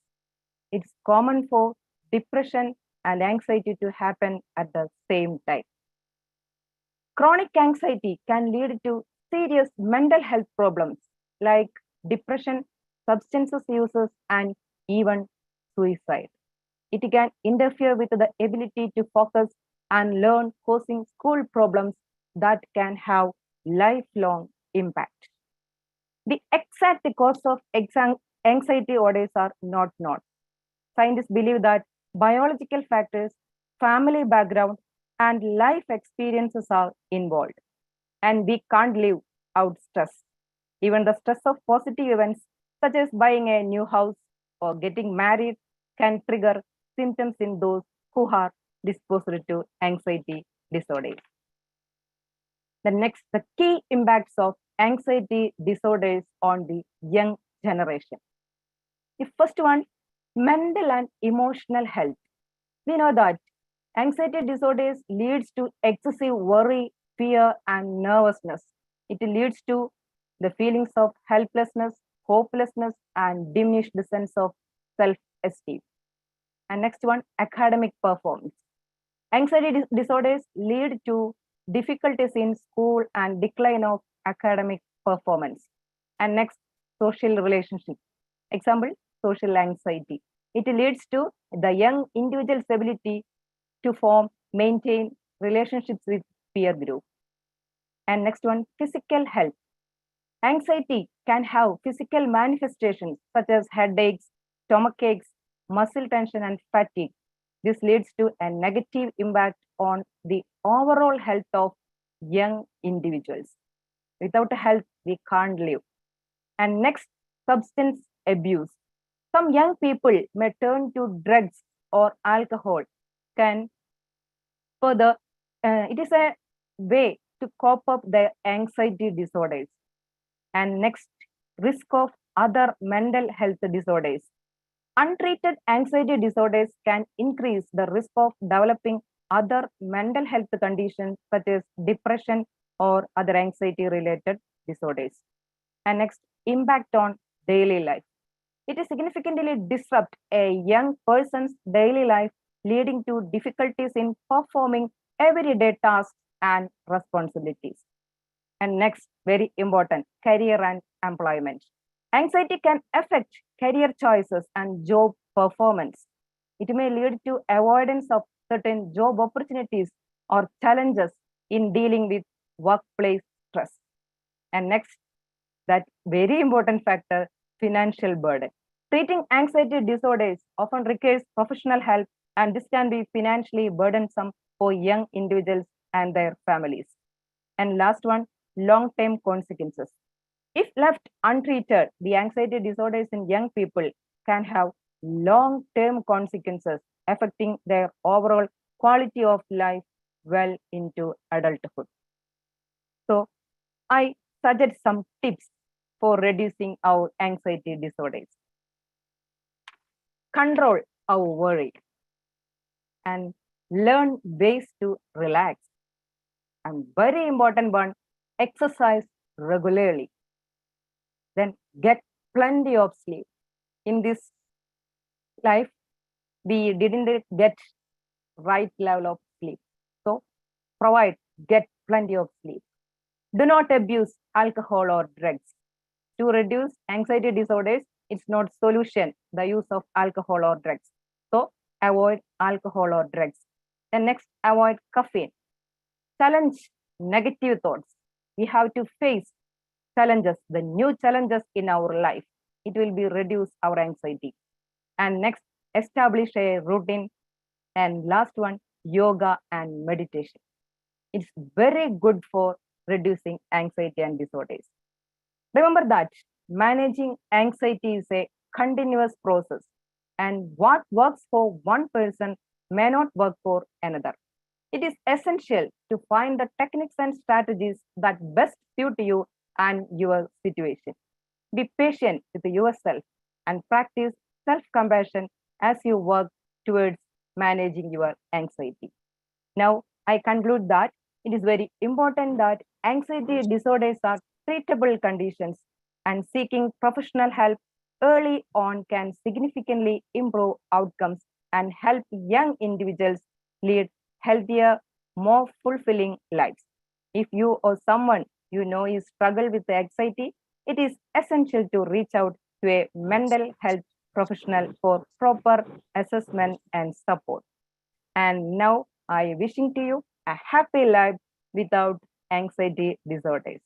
Thank you for giving such an opportunity. Thank you all. Thank you so much, ma'am, for sharing your views on such an important topic of our society. I now invite Dr. John A.O. Oladopo, Senior Lecturer, Baptist College of Theology, to kindly deliver his lecture. Okay, good evening to you all. We are happy to be part of this program. We are two presenters for the topic we are having before us, which is parenting education as a vital tool for sustaining green skills among youth for nation building. The topic we are considering again is parenting education as a vital tool for sustaining green skills among youth for nation building. As I earlier said, we are two. I am Dr. Ayolada Kwesta Olajumoke from Adekunle Ajashin University. And the second presenter is Dr. Oladapo John Ayo from Baptist College of Theology. He will do the presentation now. Thank you all for having us. We are glad to be here today. As my colleague had earlier said, our topic is parenting education as a vital tool for sustaining green skill among youths for nation development. I'm trying to share my screen. I have my PowerPoint already, but while I'm struggling with that, I can still continue with my presentation. This study examined the efficacy of parenting education in developing and sustaining green skills for youth to foster sustainable nation building.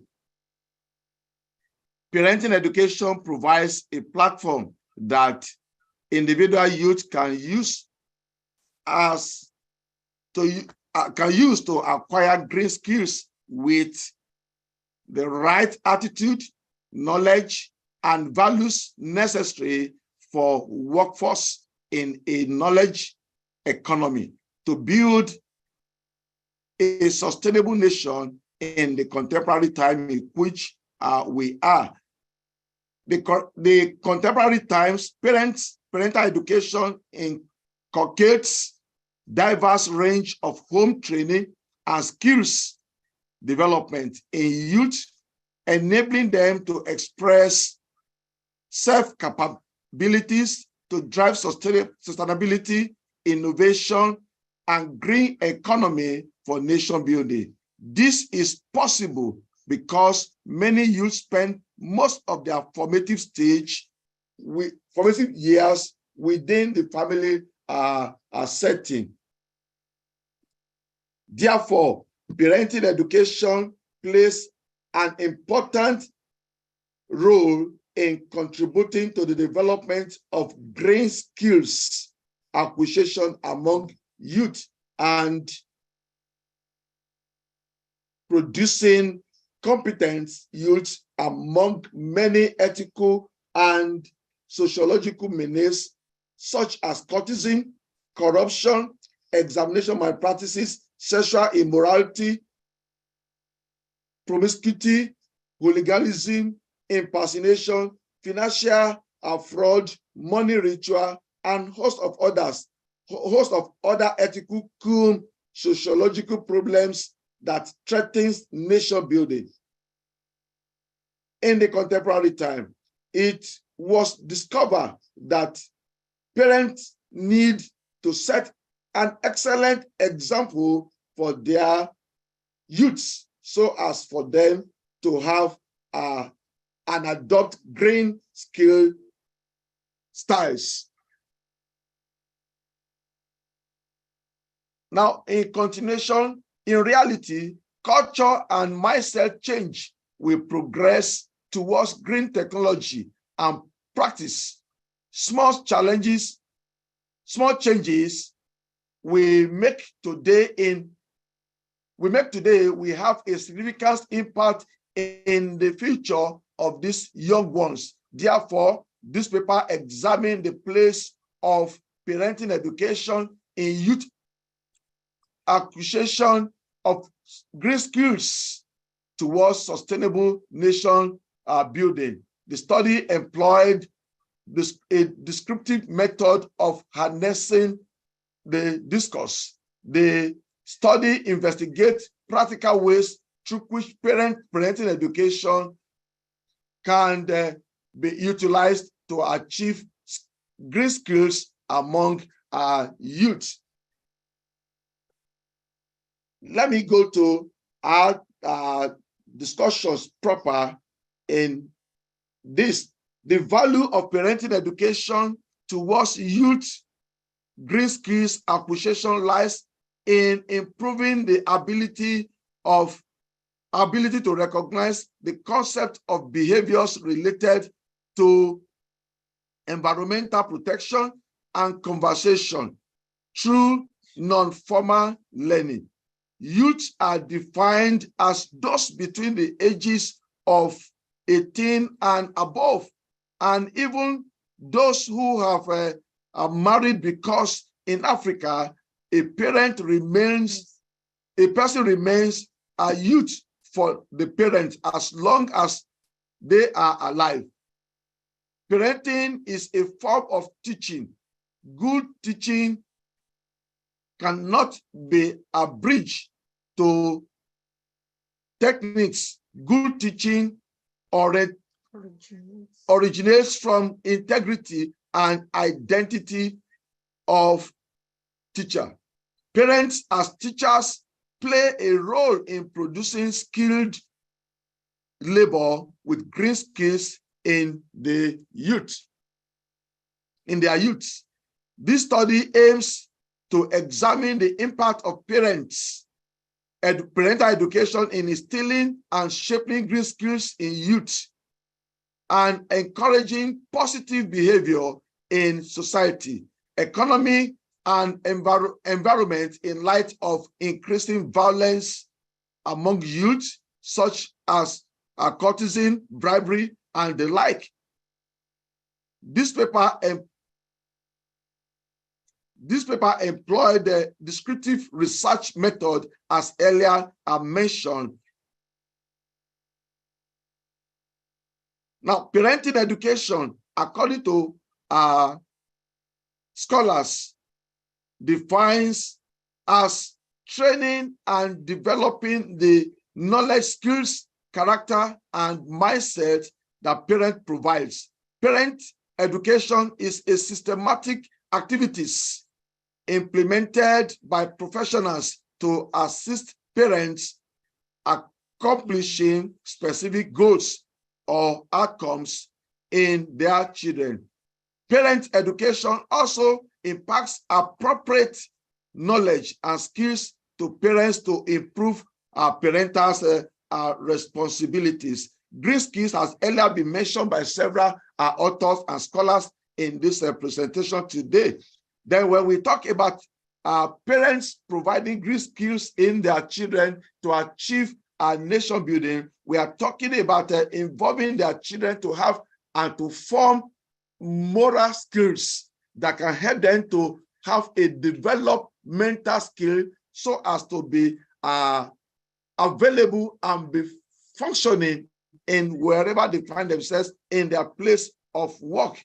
And this will therefore involve or giving a lot of demand for parents for them to actually build in their children, the young ones, the needed skills, the needed mental capability, the needed virtues that are for nation development. Therefore, green skills can be developed and nurtured at home, including waste management and mitigation, energy reduction, refuse carbon trading, water management, building management, finance investment, and emission trading, assessment, impact, and planning.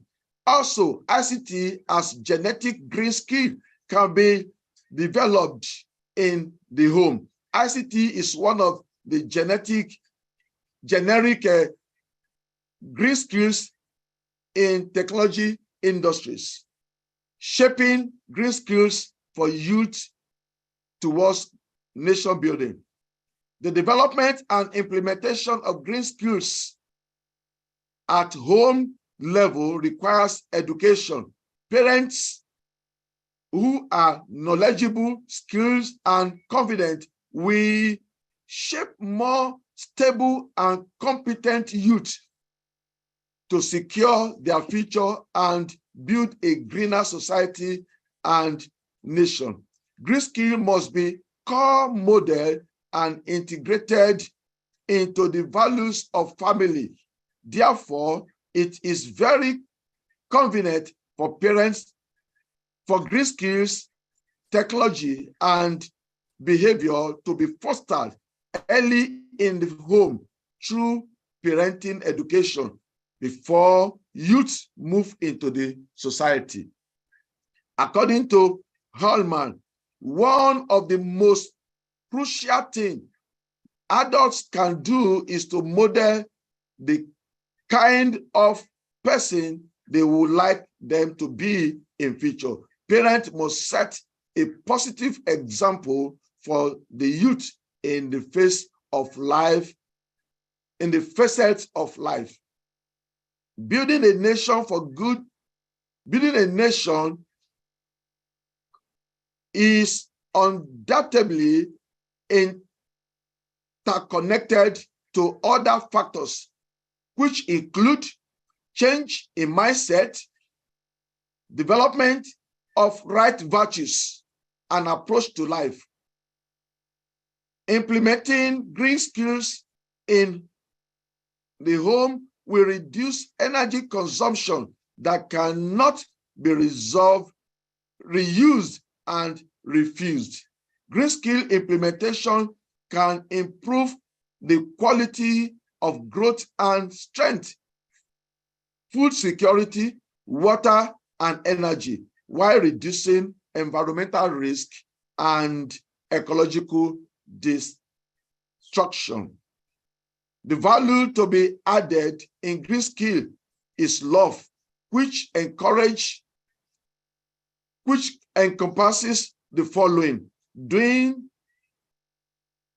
no damage to water and soil, hard work, holding on to science, honesty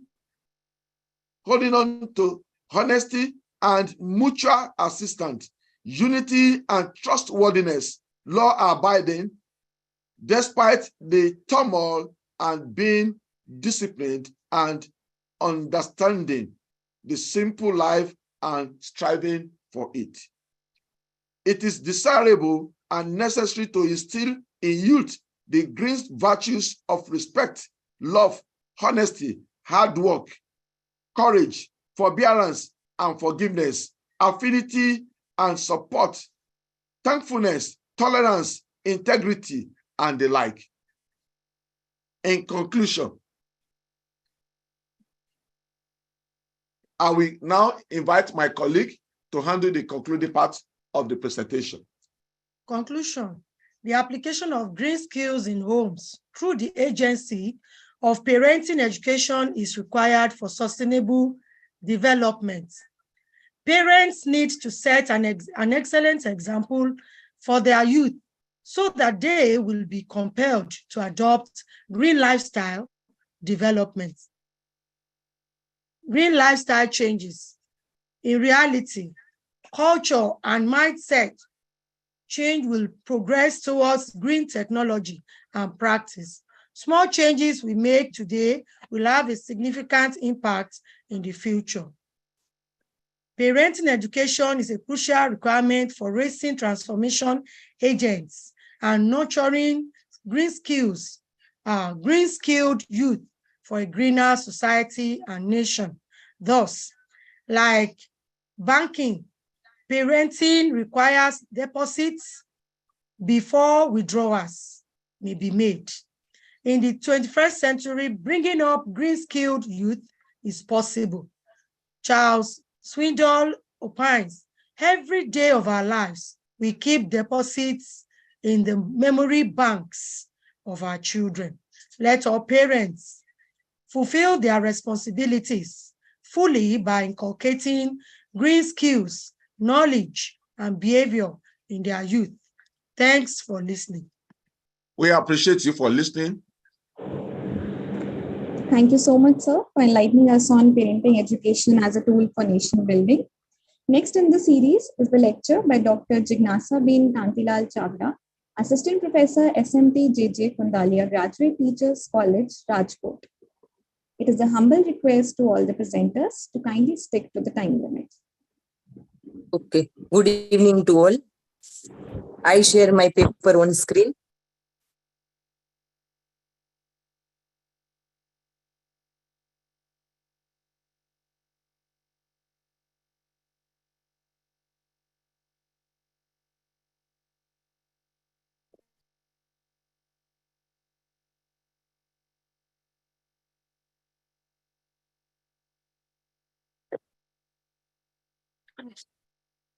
One minute, ma'am. Yes, ma'am. 1 minute.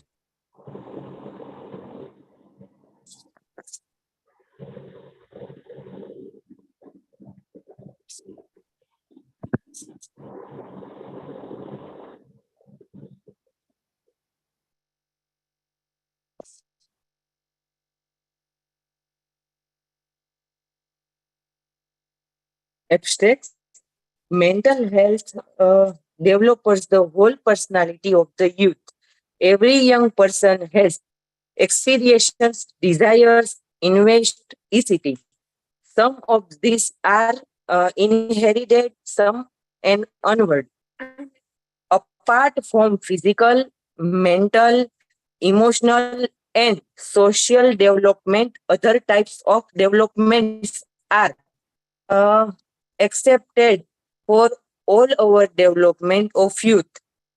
Maintaining mental health is essential for mental development. If the mental balance is not properly maintained, then their social life is not healthy. Since maintenance of mental self-esteem is very necessary.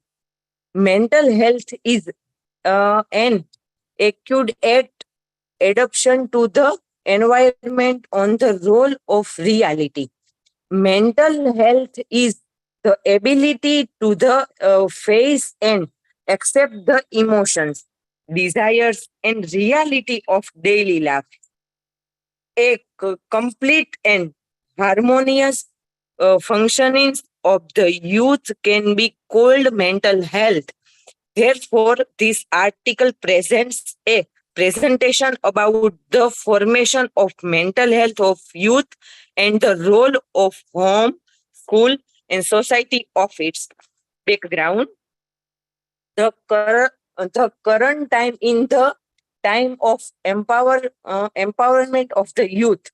Youth has immense potential in order to develop and help make in successful in the right direction in needs mental health. Mental health is a well-rounded personality of the youth. That means the harmonious integration of the its various psychophysical aspects with each other. Mental health includes both the mental and physical. The mental health of young people reflects how well they have adapted to the opportunity that arise in their own lives. A young person always has to adapt to his surrounding.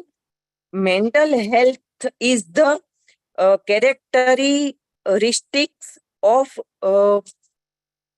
being able to adapt to the environment on the role of the reality itself. Young people has many different emotions, feelings, and desires in their life. A young person who has the ability to accept these psychological issues and all the good and bad reality of life and face them when necessary can be said to be truly healthy. A harmonious functioning of the young person whole personality indicates his mental health. Such a young man releases a definite goal through proper coordination of energies. A mentally healthy young person can balance his various needs, demonstrate singleness in one's goals, objectives, and ideals. His speech, thought, and behavior are uniform. It conveys a proud concept. This role is follows by a presentation on the mentally healthy youth. The concept of this his mental health and recommendation for maintaining mental health in youth. Mentally healthy youth. He is full of confidence. It has the ability to adapt to the environment as per the situation. It ability to face and expect emotions, desires, reality of life in daily life. He moves towards a definite goal by proper coordination of his energies. He maintains a harmony between his various needs. Its aims, goals, and ideals have coherence. Oneness is seen in his speech, thought, and behavior, self-standard dilemmas, maintaining their sanity without solving problem. He has a positive attitude towards education and the world. He is well expected in the society. He is concentrate towards him work studies. Sorry for the interruption, ma'am. It is a humble request to stick to the time limit. Thank you, ma'am. Okay, ma'am.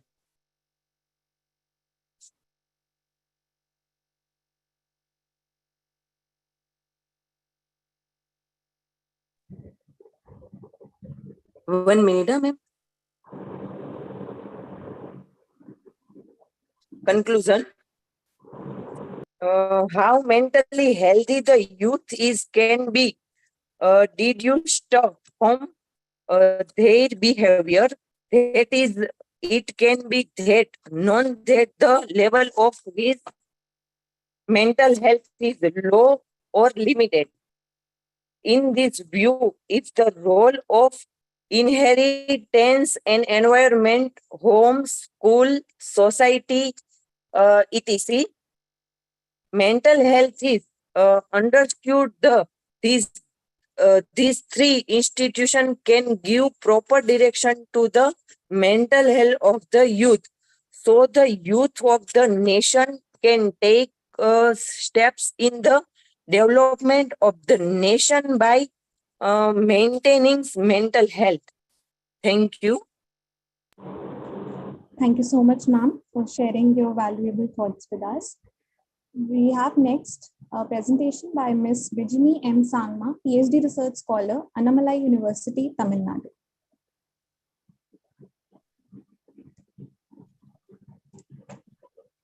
Good evening to respected ma'am and all the professors and those who are present here. My name is Vijmi M. Sangma, PhD Research Scholar, Department of Political Science and Public Administrations, Annamalai University, Tamil Nadu. Today, the topic which I'm going to share the paper is Leadership and Political Participations of Garo youth in Meghalaya, empowering the future generations. Let us come to the introductions. In introductions, it says, engaging young people in politics and leadership roles brings numerous benefits that contribute to a more inclusive, informed and progressive political landscape. The young generations is a crucial factor in the development of human resources, and they have the capacity to bring about significant changes in society, contribute to economic growth, and introduce innovative technologies. In order to ensure the future success of society, it is crucial to adequately equip the younger generations with the necessary skills and mindset to take on roles as leaders, protectors, supporters, innovators, and caretakers of the state by catering to their individual requirements and aspirations. This initiative aims to ensure that every youth is provided with an environment that fosters growth, enabling them to flourish and succeed as active, responsible, and efficient contributors to society. By doing so, the government hopes to create a supportive framework that empowers young individuals to reach their full potential. Leadership and political participations of Garo youth in the northeastern state of Meghalaya are a significant demographic, making up over 40% of the Meghalaya state's populations in India. The Garo community is one of the most prominent indigenous tribes in the region, has experienced significant cultural transformations over the years, but the preservation of their unique heritage and values remains crucial. Youth in Garo Hills, Meghalaya are exposed to a dissimilar and perplexing environment compared to their preceding generations because of the impact of globalizations and the rapid disseminations of mass media, a shifting global financial system, worldwide violence, and the escalating accessibility of drugs and alcohol. Youth are more inclined to encounter significant socioeconomic predicaments such as joblessness, meager earnings, physical and sexual assault, drug dependency, criminality, brutality, and a wide variety of health concerns, with females being the most affected. The National Youth Policy defines youth as being between the age of 15 to 19. According to the latest estimates, this age group comprises around 11 lakhs people and accounts for 30.6% of the total populations of the state. This research is intended to inform policymakers, community leaders, and stakeholders about the importance of investing in Garo youth development initiatives and creating platforms that encourage their active involvement in decision-making processes. By nurturing a supportive environment that fosters leadership skills, critical thinking, and cultural appreciations, Meghalaya can harness the untapped potential of its Garo youth populations and ensure a more resilient, inclusive, and prosperous future for the entire state. Empowering the Garo youth will not only contribute to the preservation of their rich heritage, but also foster sustainable development and progress in Meghalaya as a whole. The objectives of my study is that firstly, the study examines the role of Garo youth in actively engaging in social, political, and economic activities as their growing involvement in leadership roles within their communities. Secondly, this study analyzes the factors influencing Garo youth participations and leadership, such as socioeconomic backgrounds, educational opportunities, cultural influences, and access to technology. Thirdly, this research aims to identify the barriers that hinder the full potential of Garo youth and suggest potential solutions for enhanced empowerment. Fourthly, to study the socio-economic, political, and cultural factors influencing the leadership and political participations of Garo youth in Meghalaya. Fifthly, the study aims to explore effective measures and policy interventions that can enhance Garo youth engagement and leadership, thus contributing to the overall development and prosperity of the community while fostering a sense of pride and ownership among the youth for their cultural heritage and identity.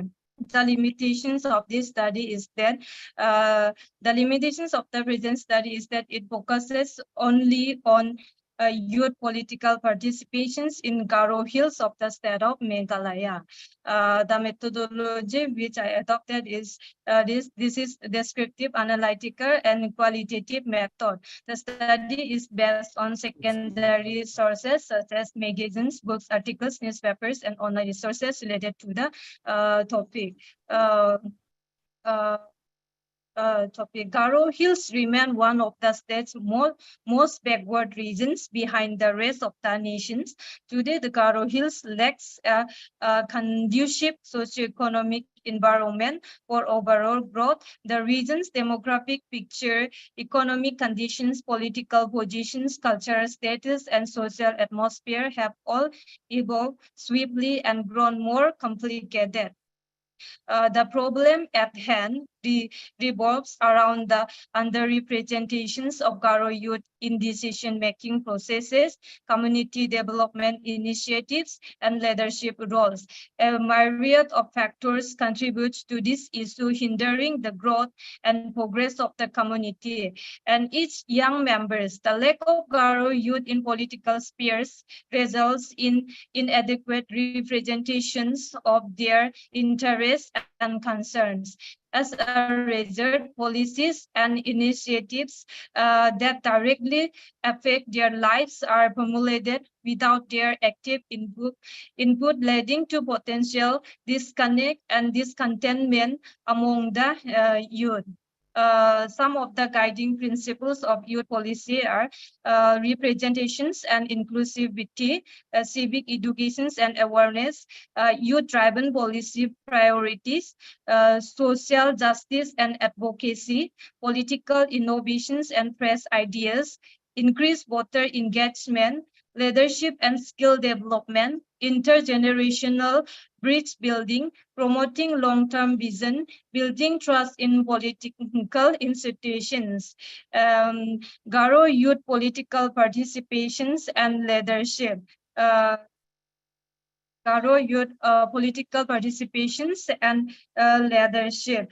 Garo youth participations and Garo youth participations and leadership play a crucial role in empowering the future generations of the Garo community, empowering young people to actively engage in decision-making processes and take on leadership roles, not only benefits the young themselves, but also contributes to the overall development and progress of the entire community.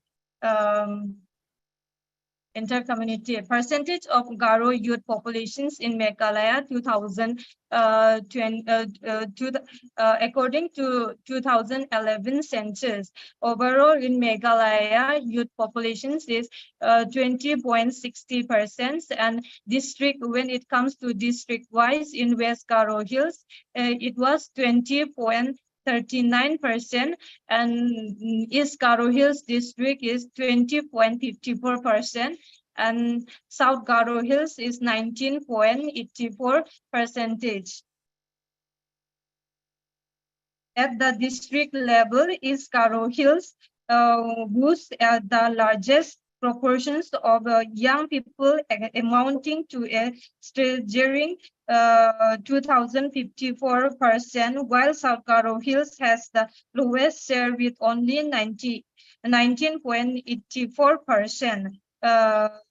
Literacy rate of Garo youth populations, Meghalaya, according to 2011 census. Overall, the Meghalaya percentage, literacy rate percentage is 85.30%, and when it comes to ma'am, kindly, I request you to keep track of the time, ma'am. Okay. Then I will say, let us come to the conclusions. In conclusion, as per estimates from the Census of India, the youth populations of Meghalaya is on the rise, which is in line with the national trend of a young population. However, unlike other major states in India, the age and gender distributions here does not indicate a reductions in birth and death rates. Although literacy rates have improved among the youth in Meghalaya, there still exists a significant gender gap that hinders effective development. The state continues to heavily depend on agriculture as there are no substantial large-scale enterprises. However, the plantation economy cannot sustain a continuously growing populations. Moreover, the state's large young populations faces a high dependence ratio, especially with regards to children, which poses another obstacles to realizing its benefits. Thank you. Thank you so much, ma'am. I now request Aniki Luza Ngozi, Deputy Director of Nursing Services, to kindly deliver the lecture.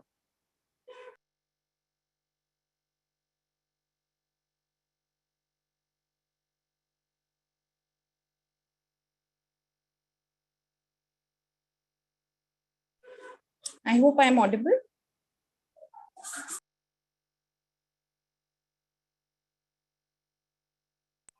Dr. Anikwe Luza Ngozi.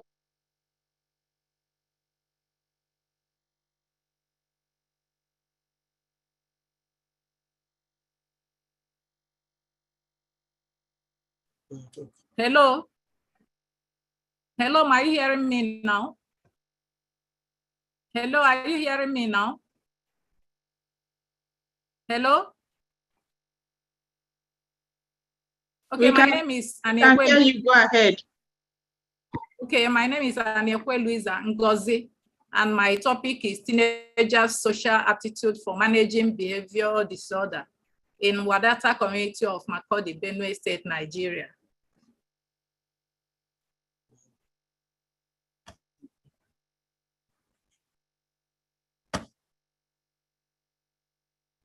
Introduction. Social aptitudes are one of the most important children and adolescents need for development, as they often serve as predictors of future success.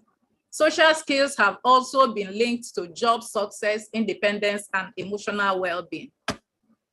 Those with adaptive social skills often demonstrate superior ability to observe, problem solve, and respond in social situations. Social aptitudes might include things like initiating conversation, making friends, having good sportsmanship, and handling bullying effectively.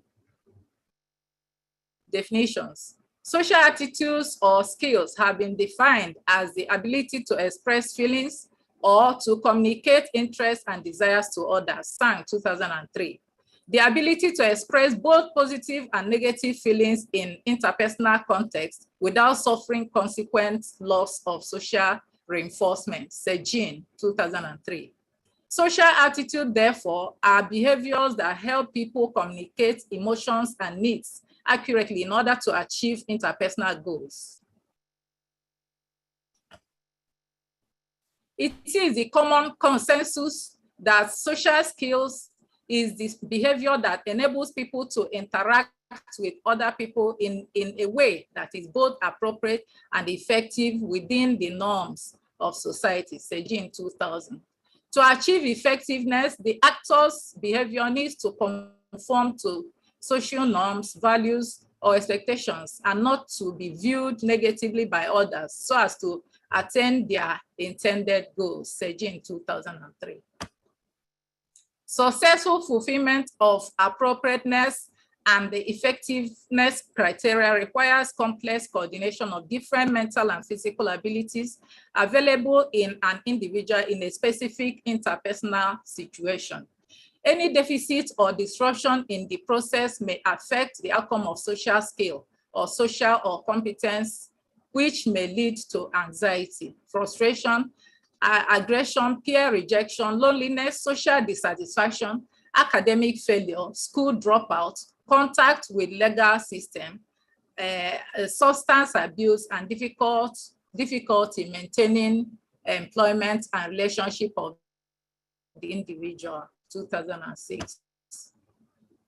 Conduct disorders are characterized by socially disapproved aggression, substance abuse, alcoholism, delinquency, prostitution, moral decadence, defiance, mistreatment of others, and vulgarity, disobedience, physical assault, damage to property, verbal abuse to minors and seniors, indecent dressing, lack of empathy, misperception of others' intent, lack of guilt or remorse, low esteem, and suicidal ideas, Okonkwo 2013.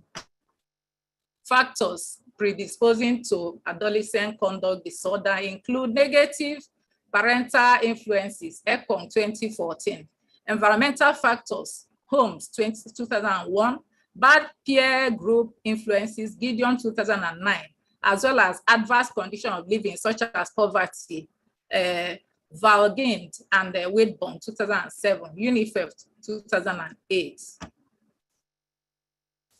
Behavioral disorders. Most common behavioral disorders, disordered behaviors exhibited by adolescents in Nigeria include sexual immorality, Haddon and Mendel 2011. Others are loss of respect for elders, constituted authority, substance abuse, cultism, bullying, and other forms of aggressive behaviors, armed robbery, and kidnapping. In Nigeria, this constitutes a big problem to the healthy development of the adolescent and society at large. Roy 2008, Holmes 2001, and Silo 2002. The scale of the problem in Nigeria of adolescents exhibiting conduct problem has been estimated at about 75% among college students, Gideon 2009. In Benue, a lot of concern has been expressed by individuals on the activities of adolescents that live in and around Wadata when they should be in school. These adolescents engage in conduct problems such as alcohol abuse, smoking of Indian hemp, fighting, verbal and physical aggression, rude behaviors to people around them, they are suspected to be involved in cults, activities, rape, robbery, and even kidnapping. Aim of the study. This study was carried out to investigate what social attitude or skill are needed by these teenagers to manage the observed behavioral disorder among them. Objective of the study. This study investigated social skills as means of making behavioral disorder among adolescents in Wadata community. Identify factors that cause behavioral disorder among adolescents in Wadata community. Determine social attitude adolescents need to manage behavioral disorder in Wadata. Study area. The study was carried out in Wadata community. This settlement area provide business activity for the youth adolescent within the area. Design. The study employed the descriptive survey research design. Population for the study. The population of the study comprised 570 adolescents who work full-time and live in Wadata community, as well as those that work part-time and go to school. It also includes commuters who travel in and out within the settlement. Sample. The sample for the study was 343 adolescents drawn from Wadata community. The sample comprised 86 school-going and 257 non-school-going adolescents, respectively. The stratified proportionate to size random sampling technique was used to draw the sample. Data analysis technique. Data were analyzed using descriptive statistics, namely frequency and percentages.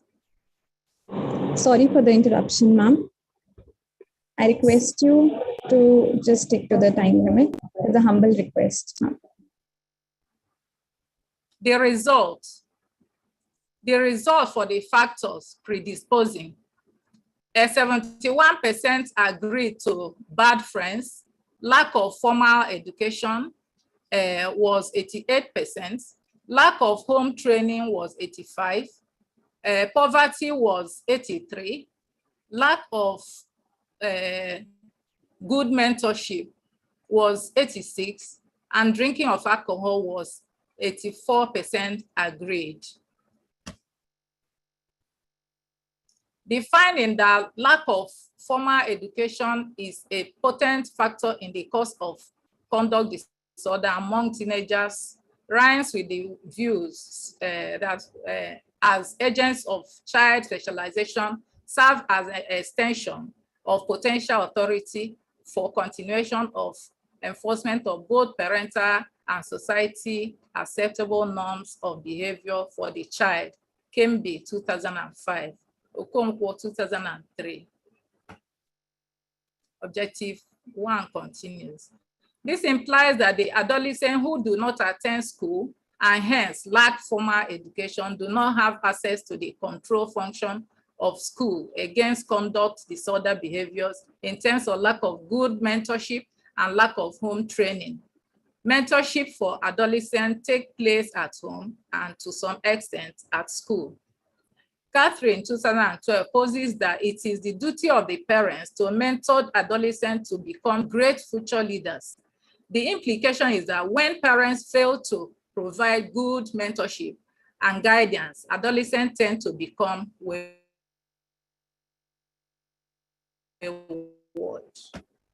With the influence of bad friends and drinking of alcohol, the two are positively correlated. Bad friends can negatively influence their peers to engage in bad conduct disorders, while intake of alcohol can expose adolescents to bad friends at drinking joints. These factors have been recognized as gateway to conduct disorder to adolescents, Ackman 2017. Finally, the study identified poverty as a predisposing factor for teenagers' behavioral disorder among the participants in this study. This finding is in tandem with other studies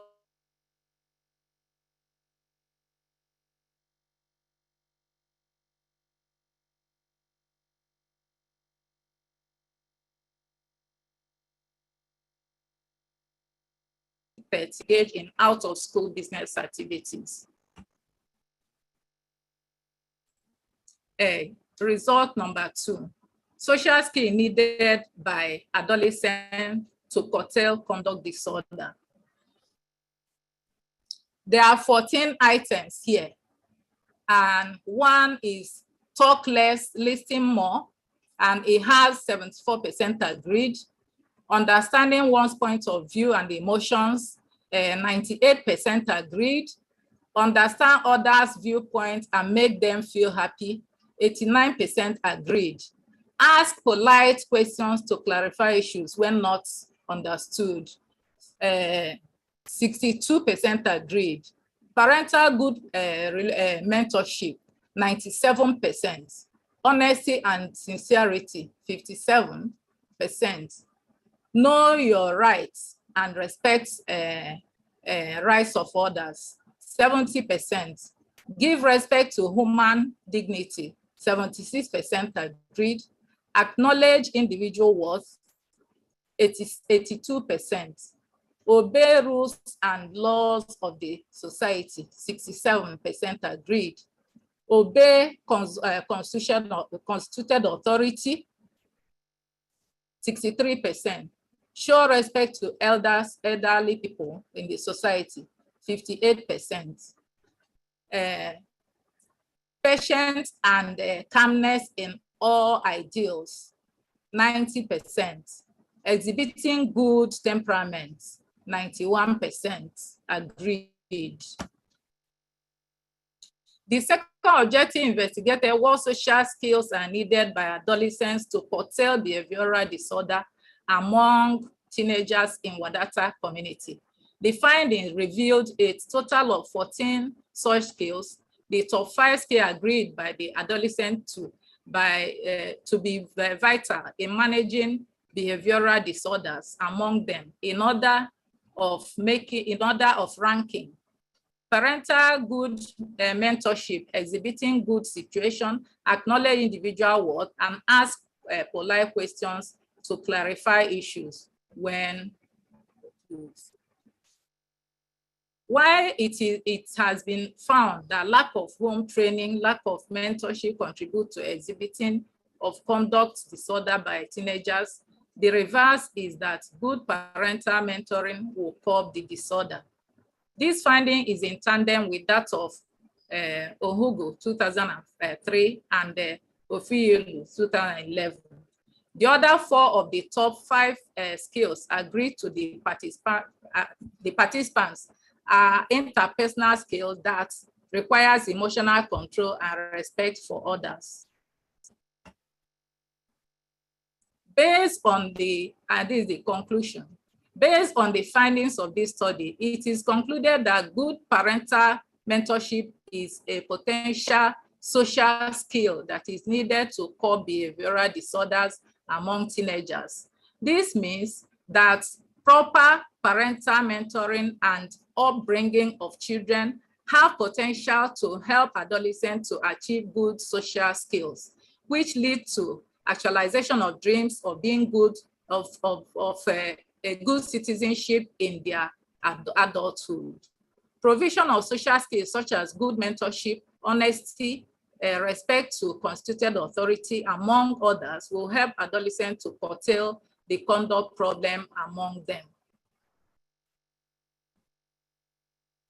Recommendation.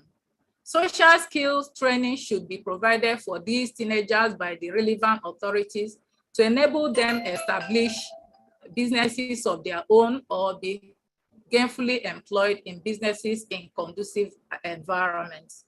Counseling services should be made available by the relevant ministry to these adolescents to help them overcome harmful practices such as drug abuse, prostitution, and the aggressive behavior. Thank you for listening. Thank you. I request Dr. Srividya Muthuel, trained graduate teacher, Mansukh Kothari National School, to kindly deliver the lecture. It is a humble request to all the presenters to kindly stick to the time limit. Good evening, ma'am. Ma'am, please Yeah, continue. yeah. Good evening, ma'am. I'm sharing my screen. Is it visible, ma'am? Can you kindly confirm? Yes, yes, ma'am. Thank you, ma'am. Good evening, everyone. To everyone present on the dais and to the dignitaries of ICERT. I'm Dr. Srividya Muthuvel, to here present upon youth entrepreneurship. As we can see upon screen, we see different kinds of youths presented together, right from the male and the female when they come together as conglomeration, and together they contribute towards the growing economy of their countries. It gives a great immense pleasure to contribute towards our nation, say. But before contributing towards our nation, we must actually think about our skills, which will enhance us to first contribute to ourselves, then leading to the contribution of our nation state. On the screen, we can see different types of colors collaborating together, say. And in the colors, we can see different types of skills, inculcated and coming together. We can see the ideas are, emerging with all the individualistic skills. And when it merges together, it gives a form of a rainbow, you see, to the economy, it boosts the economy. And the youth in our country, they are reliably very potential, because this environment which they are, being part of, gives them a lot of exposure to explore a lot. So over here, youth entrepreneurship speaks about a lot of inner potential to be identified by the youth. The next slide speaks about every idea being respected in an equal manner. No child is behind, you see. Over here, the commemoration of ideas must be encouraged in a very, very genuine manner. This particular slide shows, all the bulbs are lit at the same voltage. That means every idea is encouraged, every idea is actually evaluated and also been accepted. So without any judgments, all the ideas must be appreciated by the children, which would lead to youth entrepreneurship of our country. Youth entrepreneurship basically must start from the school level, where a child must be passionate about sharing his or her own small ideas, to the teacher or with each other. And discussion of ideas leads to build up, empires that we have never ever imagined of. So ideas, imagination are the spark, and the passion ignites the spark that actually builds up the inner confidence and lifts up the spirit, leading to the emergence of the child as a leader, and giving opportunity to all the colleagues becoming their own leaders. So this has to start from school level. Going ahead, when this is acquired by all the children in school level, when they grow up, they learn to collaborate together, come together under one roof and work for one objective. And when that is achieved, it's a teamwork, and the nation is identified in unity, say.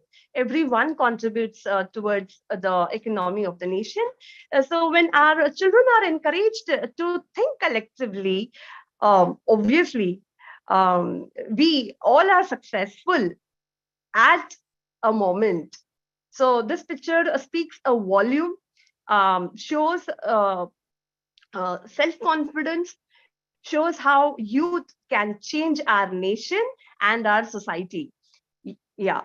This is a very unique example I can give you. We can see Cristiano Ronaldo on the screen, say. I have included him for youth entrepreneurship, being a child when he was in, say, grade 6. He did not want to go to school, and his mother was, pretty fine with it. And he was interested in football, and he made football his passion, and the rest is history. But he did not limit himself only to football. Say he has his own brand CR7, which has its own, underwear garments, fragrances, footwear, eyewear. So, face value and making your presence felt is very important. So, excellent example of Cristiano Ronaldo. He himself being a famous footballer, plus not limiting himself only to a footballer, but also an entrepreneur. The second on screen comes none other than our Indian football player, Sunil Chhetri. Here I want to give a little different definition of him. India has a very little scope in football, you see, nowadays. Now they are emerging as leaders. But, football, in comparison to cricket, has a very less number of audience in India, say. Okay, but Sunil Chhetri actually did not give up his passion. He practiced his passion and he delivered his best. And today he is world's third renowned football player after Ronaldo, Messi.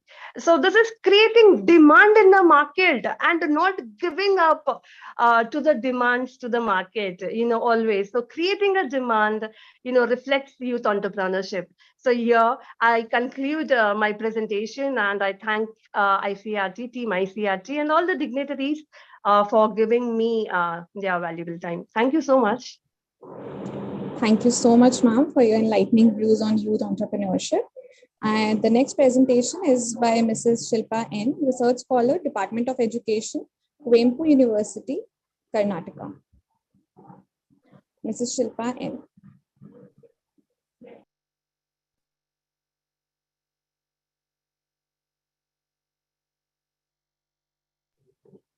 Mrs. Shilpa N. I think she is not here with us. I now move on to the next presentation by Parekh Archana Prataparai, Research Scholar, Dr. APJ Abdul Kalam University, Indore. Yes, ma'am. I am audible? Yes, ma'am.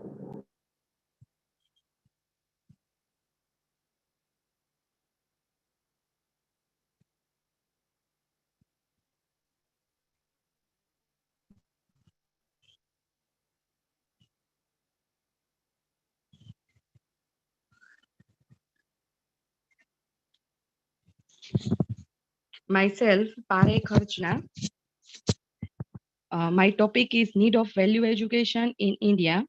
Introduction. Education has long been recognized as central element in development. It considered a vital input in modernization, where the developing countries like India began its drives for social and economic development since in independence. Education is important in small country India because it promotes the knowledge, skill, habits, value, or attitude and understanding of the people in the country.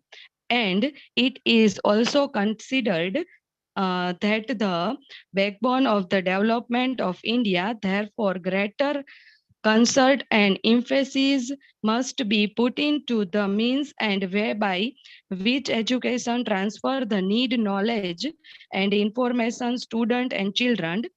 It helps people to become a useful member of the society and development and appreciation for their culture, heritage, and live more satisfying human lives. There is an acute need for incorporative value on the realms for religions, education, social service, economic, and politics in India. The term value refers to a development of heart. It is not enough to the find from Mother India a modern, independent, secular technology heard if in the process she has lost her heart. Objective of the study. The objective of this study is to review different opinion about values given by the different scholars and their use and importance in education, as well as today education system and need and role of value-based education in the India. Research methodology, secondary data collect from various reference book and web resources.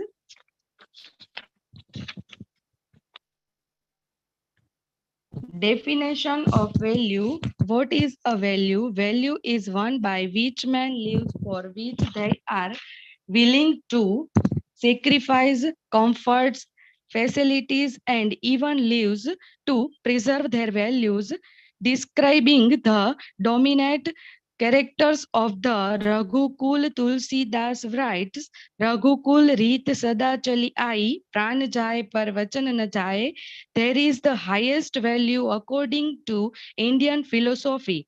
International Encyclopedia of Social Science since 1968 defines value as a set of principles whereby a construct direct and regulated as a guide for individuals for social group.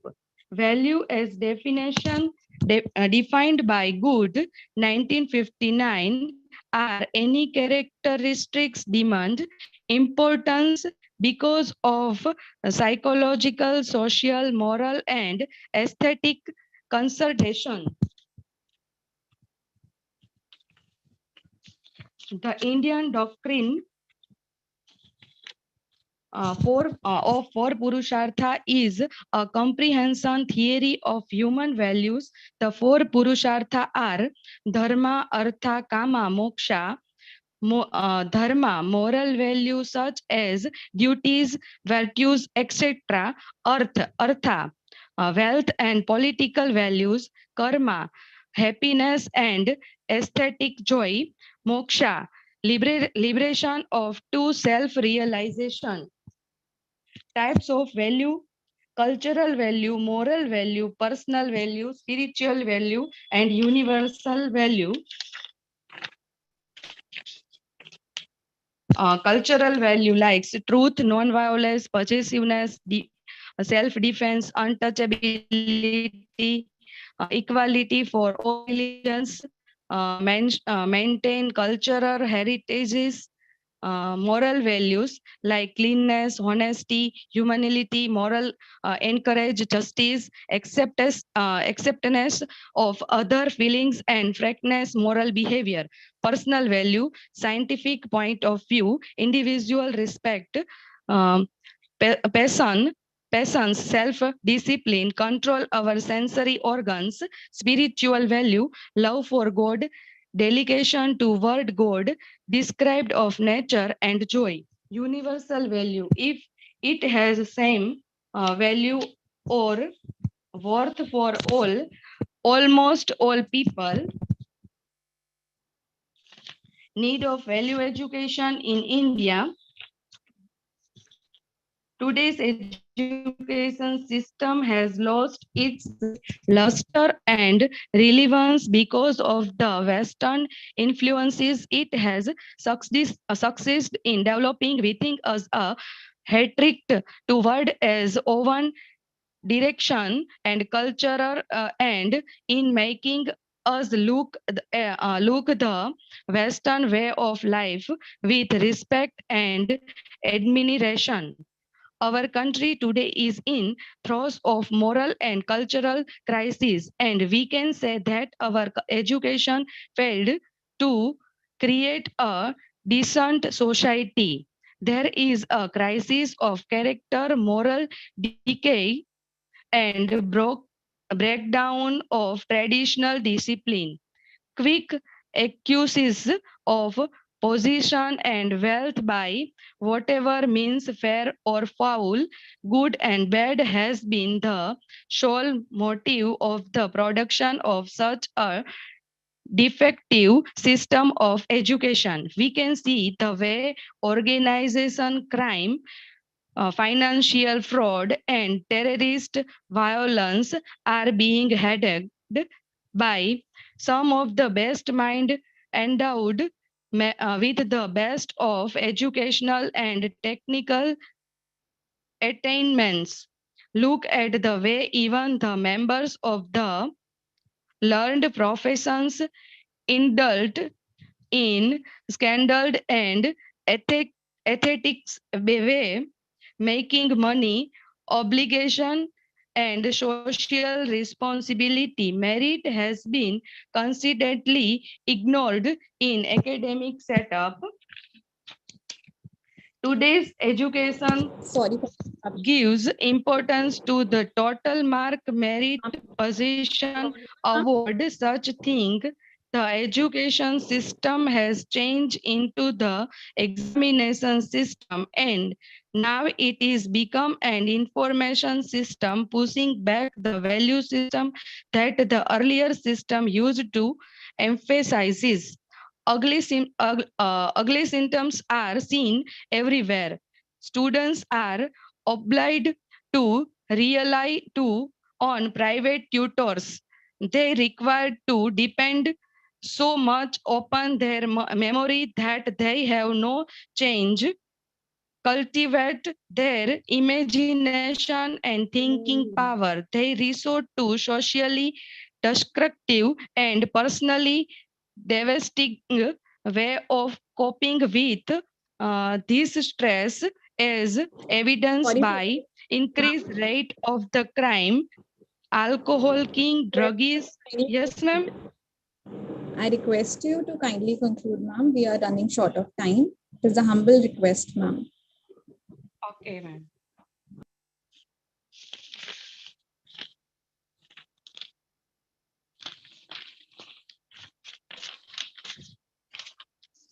Conclusion. In conclusion, my desired and inspired to progressive in life is not enough. Success should be based on values, and for that value-based education must be imparted in today's institute, so that the student may emerge as good leaders in their chosen field. As Swami Chinmayananda in his We Must booklet state, all our success entirely depend upon ourselves. Let us never look outside ourselves for help. Let me us not fail into the decision that the influences of other world enable us to do better or more. He firmly say spiritual education and religious practices make us realize that we are a part of whole scheme, and the essential creativeness behind the whole universal is the essential essence ruling in the heart of each one of us. Thank you, ma'am. Thank you so much. Hi, ma'am, I would like to present because there was a confusion between Shilpa H1 and Shilpa N. So I couldn't mute myself. Sorry for the inconvenience. So if you give permission, I would like to present my paper. It's short and crisp, ma'am. Yes, sure, ma'am, sure. Yes. Thank you so much, ma'am.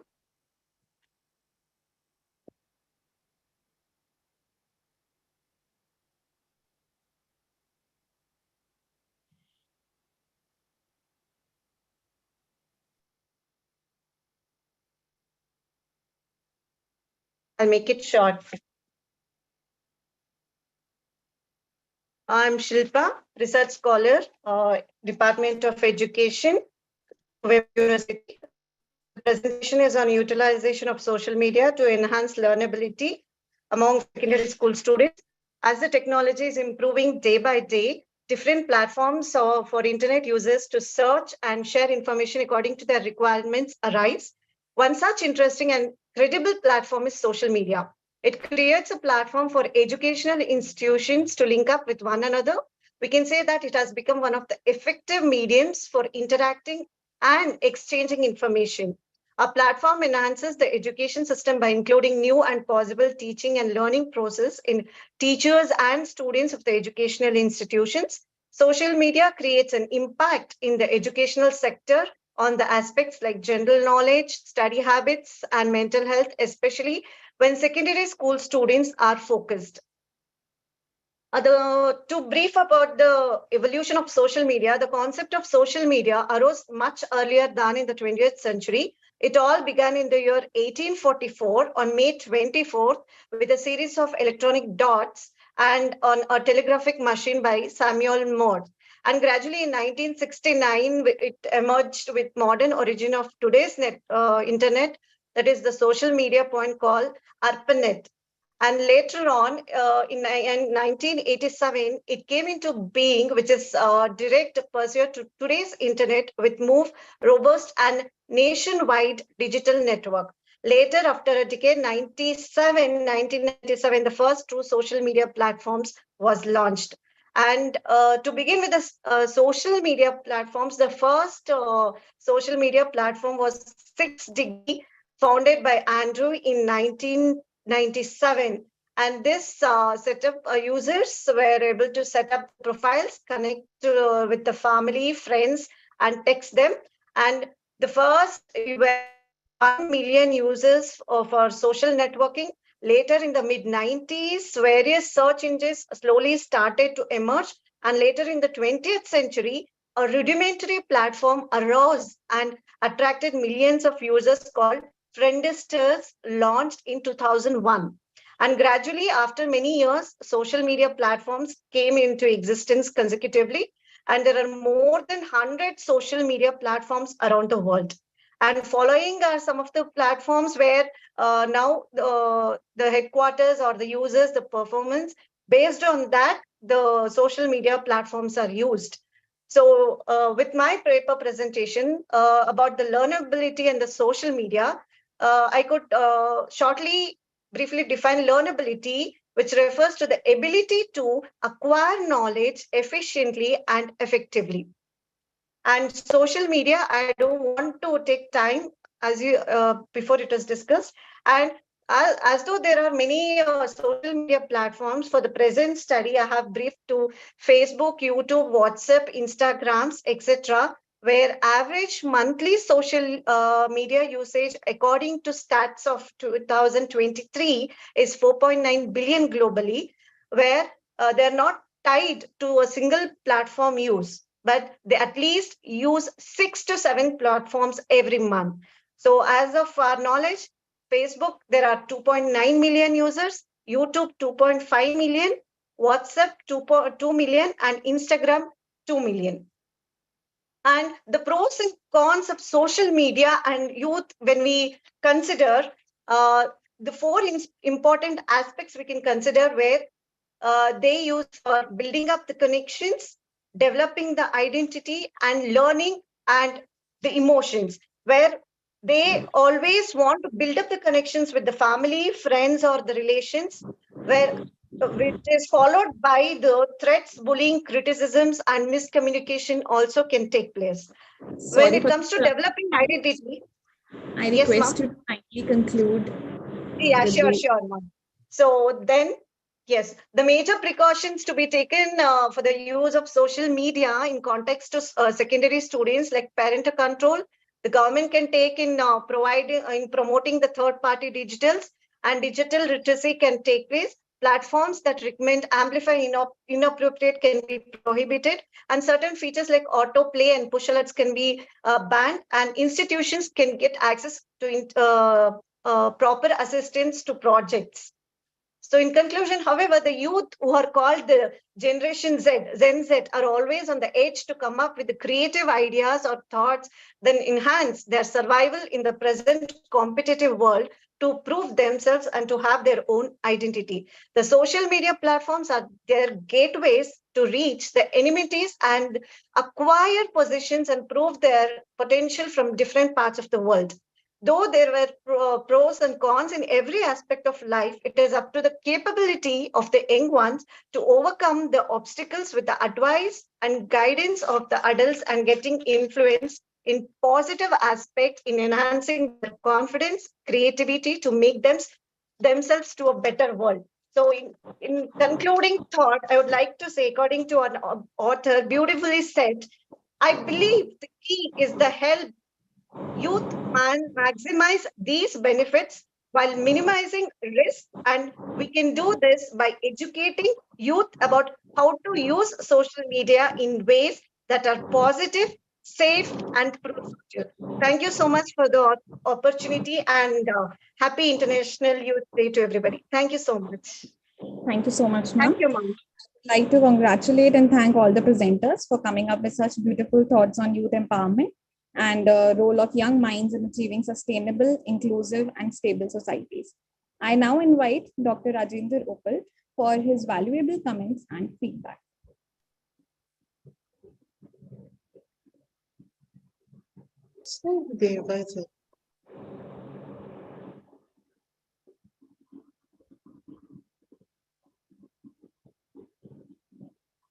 Dr. Rajendra Uppal. Hello. Yes, Hello, sir. madam. Sir, you're audible. Okay, madam. This is a very nice and timely international seminar. All the resource persons and paper presenters spoke on various issues related to green skills and also on education. Thanks to International Council of Education, Research and Training, bringing scholars from various countries at one platform. My special thanks to ICERT and Alliance College, Kerala, PGDAV College, New Delhi, who did a lot of work this one-day international seminar. In my opinion, what is the conclusion of this seminar? What we can conclude from various presentations and views of resource persons, like first and very important, the suggestion which was given by one of keynote speaker that green skills should be part of syllabus. And this is a very, very important, and it should be start from school level, from primary school level up to higher education. The green skills, green education should be part of syllabus. Second, social media can create more awareness regarding green skills. It is a very effective method to create the awareness among the youth and all the ages. All ages, people should do more and more plantation, more involvement of youth in green skills development is a need of the hour. Young people are change makers. They can revolutionize on green skills. Youth are the primary drivers of change in this world. Education is a vital to develop green skills. Then experience of senior persons should be used to develop green skills. And in the school and colleges and even in the universities, various departments like NSS, NCC, youth clubs should be used to promote this green skills. In my opinion, this is a very, very successful seminar, and we should learn so many lessons from this one-day international seminar being organized by this ICERT in a very nice manner. On behalf of this organization, I congratulate to all the paper presenters and resource persons because they have presented very, very beautiful and meaningful their views in the various forms. Thank you so much. Thank you so much, sir, for your valuable comments. I now invite Dr. Bukola Ahini for her concluding remarks. Good evening, everyone. I sincerely apologize for joining this meeting late. I had some serious technical issues. Sincere thanks to the ICERT team, the Aloysius College, Thrissur, Kerala, India, PGDAV College, University of Delhi, and once again, the entire ICERT training team. A quick recap of what has been said today.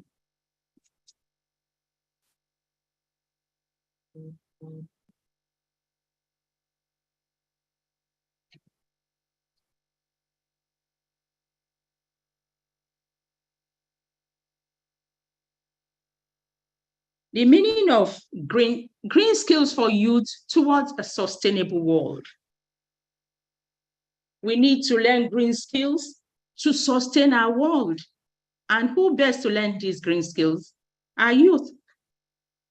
And then there are 15 green skills outlined by AIM, an organization of a team of scientists, writers, designers, communicators, united by a mission to secure a world that is livable. The 15 green skills are outlined as mentioned by so many of the presenters. How exactly can we develop a green lifestyle? We can use very simple, everyday way to develop a green lifestyle. Kitchen, having greens on the home front, learning to grow greens around where we live. How do we get youth ready for green skills? To have full participation, empowering them, and making them volunteer to engage in learning the green skills. What do we need? Why do we need a sustainable world?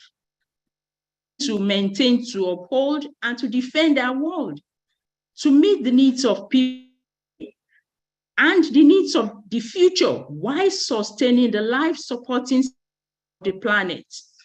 In a sustainable world, needs will be met with chronic harm to the environment and without sacrificing the ability for to meet their needs. This means we need to uphold the needs of the present generation and try as much as possible to meet the needs of the future without the future. There might be challenges while we do all of this. There might be cost implications, gradual development of technology sometimes need to be done in such a way that everyone will benefit. And there needs to be about the present day technology. These questions come in all of this. When do we start teaching green skills? Who teaches green skills? And at what stage of life should it start? Green skills are taught by everyone and anyone in a position to impart this knowledge. These skills should be taught not just to youth, but to everyone, young or old. It has to start from the early stages of life, and it should be continuous. Everyone needs to learn skills on how to develop and sustain a green lifestyle. This training should be ongoing, as no one is too old or too young to make changes that will be of benefit to mankind. Thank you so much for this opportunity. Once again, I thank the entire ICERT team, especially Dr. Sandeep Kumar and Dr. Sharma Deepika. Thank you. Thank you. God bless. Thank you so much, ma'am, for enlightening us about the green skills and making us all aware about the ways in which we all can lead a greener lifestyle. Thank you so much once again. I now request Dr. Chetna Gupta to take over for the valedictory session.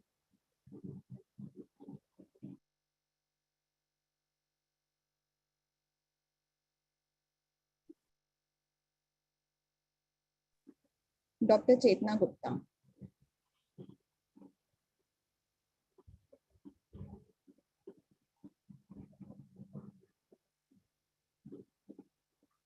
Deepika, I think का आप बात कर लेते हैं क्योंकि इसे bind up करना जरूरी है, टाइम काफी हो गया है। I request Dr. Libison KV, Assistant Professor, Department of Commerce, to present the overall summary of the seminar. Yeah, it is almost 4 hours since we began our seminar. We had 300 participants at one point. Now we have more than 200 participants now. So the entire team is so happy for the active involvement of every participant. And we had deliberations on different themes related to green skills for youth. And this is something United Nations and all other regulatory bodies are pushing into the discussions in every meeting. Without having a green approach, there is no future. So most of the research papers focused on this aspect, and I hope we all received some takeaways from the deliberations and presentations in this seminar. And let me express deep sense of gratitude to the entire on behalf of the organizing team, to the participants. Since we are running out of time, let me stop here. Thank you so much. Thank you so much, sir. For the vote of thanks to honorable guest, I request Professor Meena Sharma, Professor, Department of Hindi, to kindly give the vote of thanks.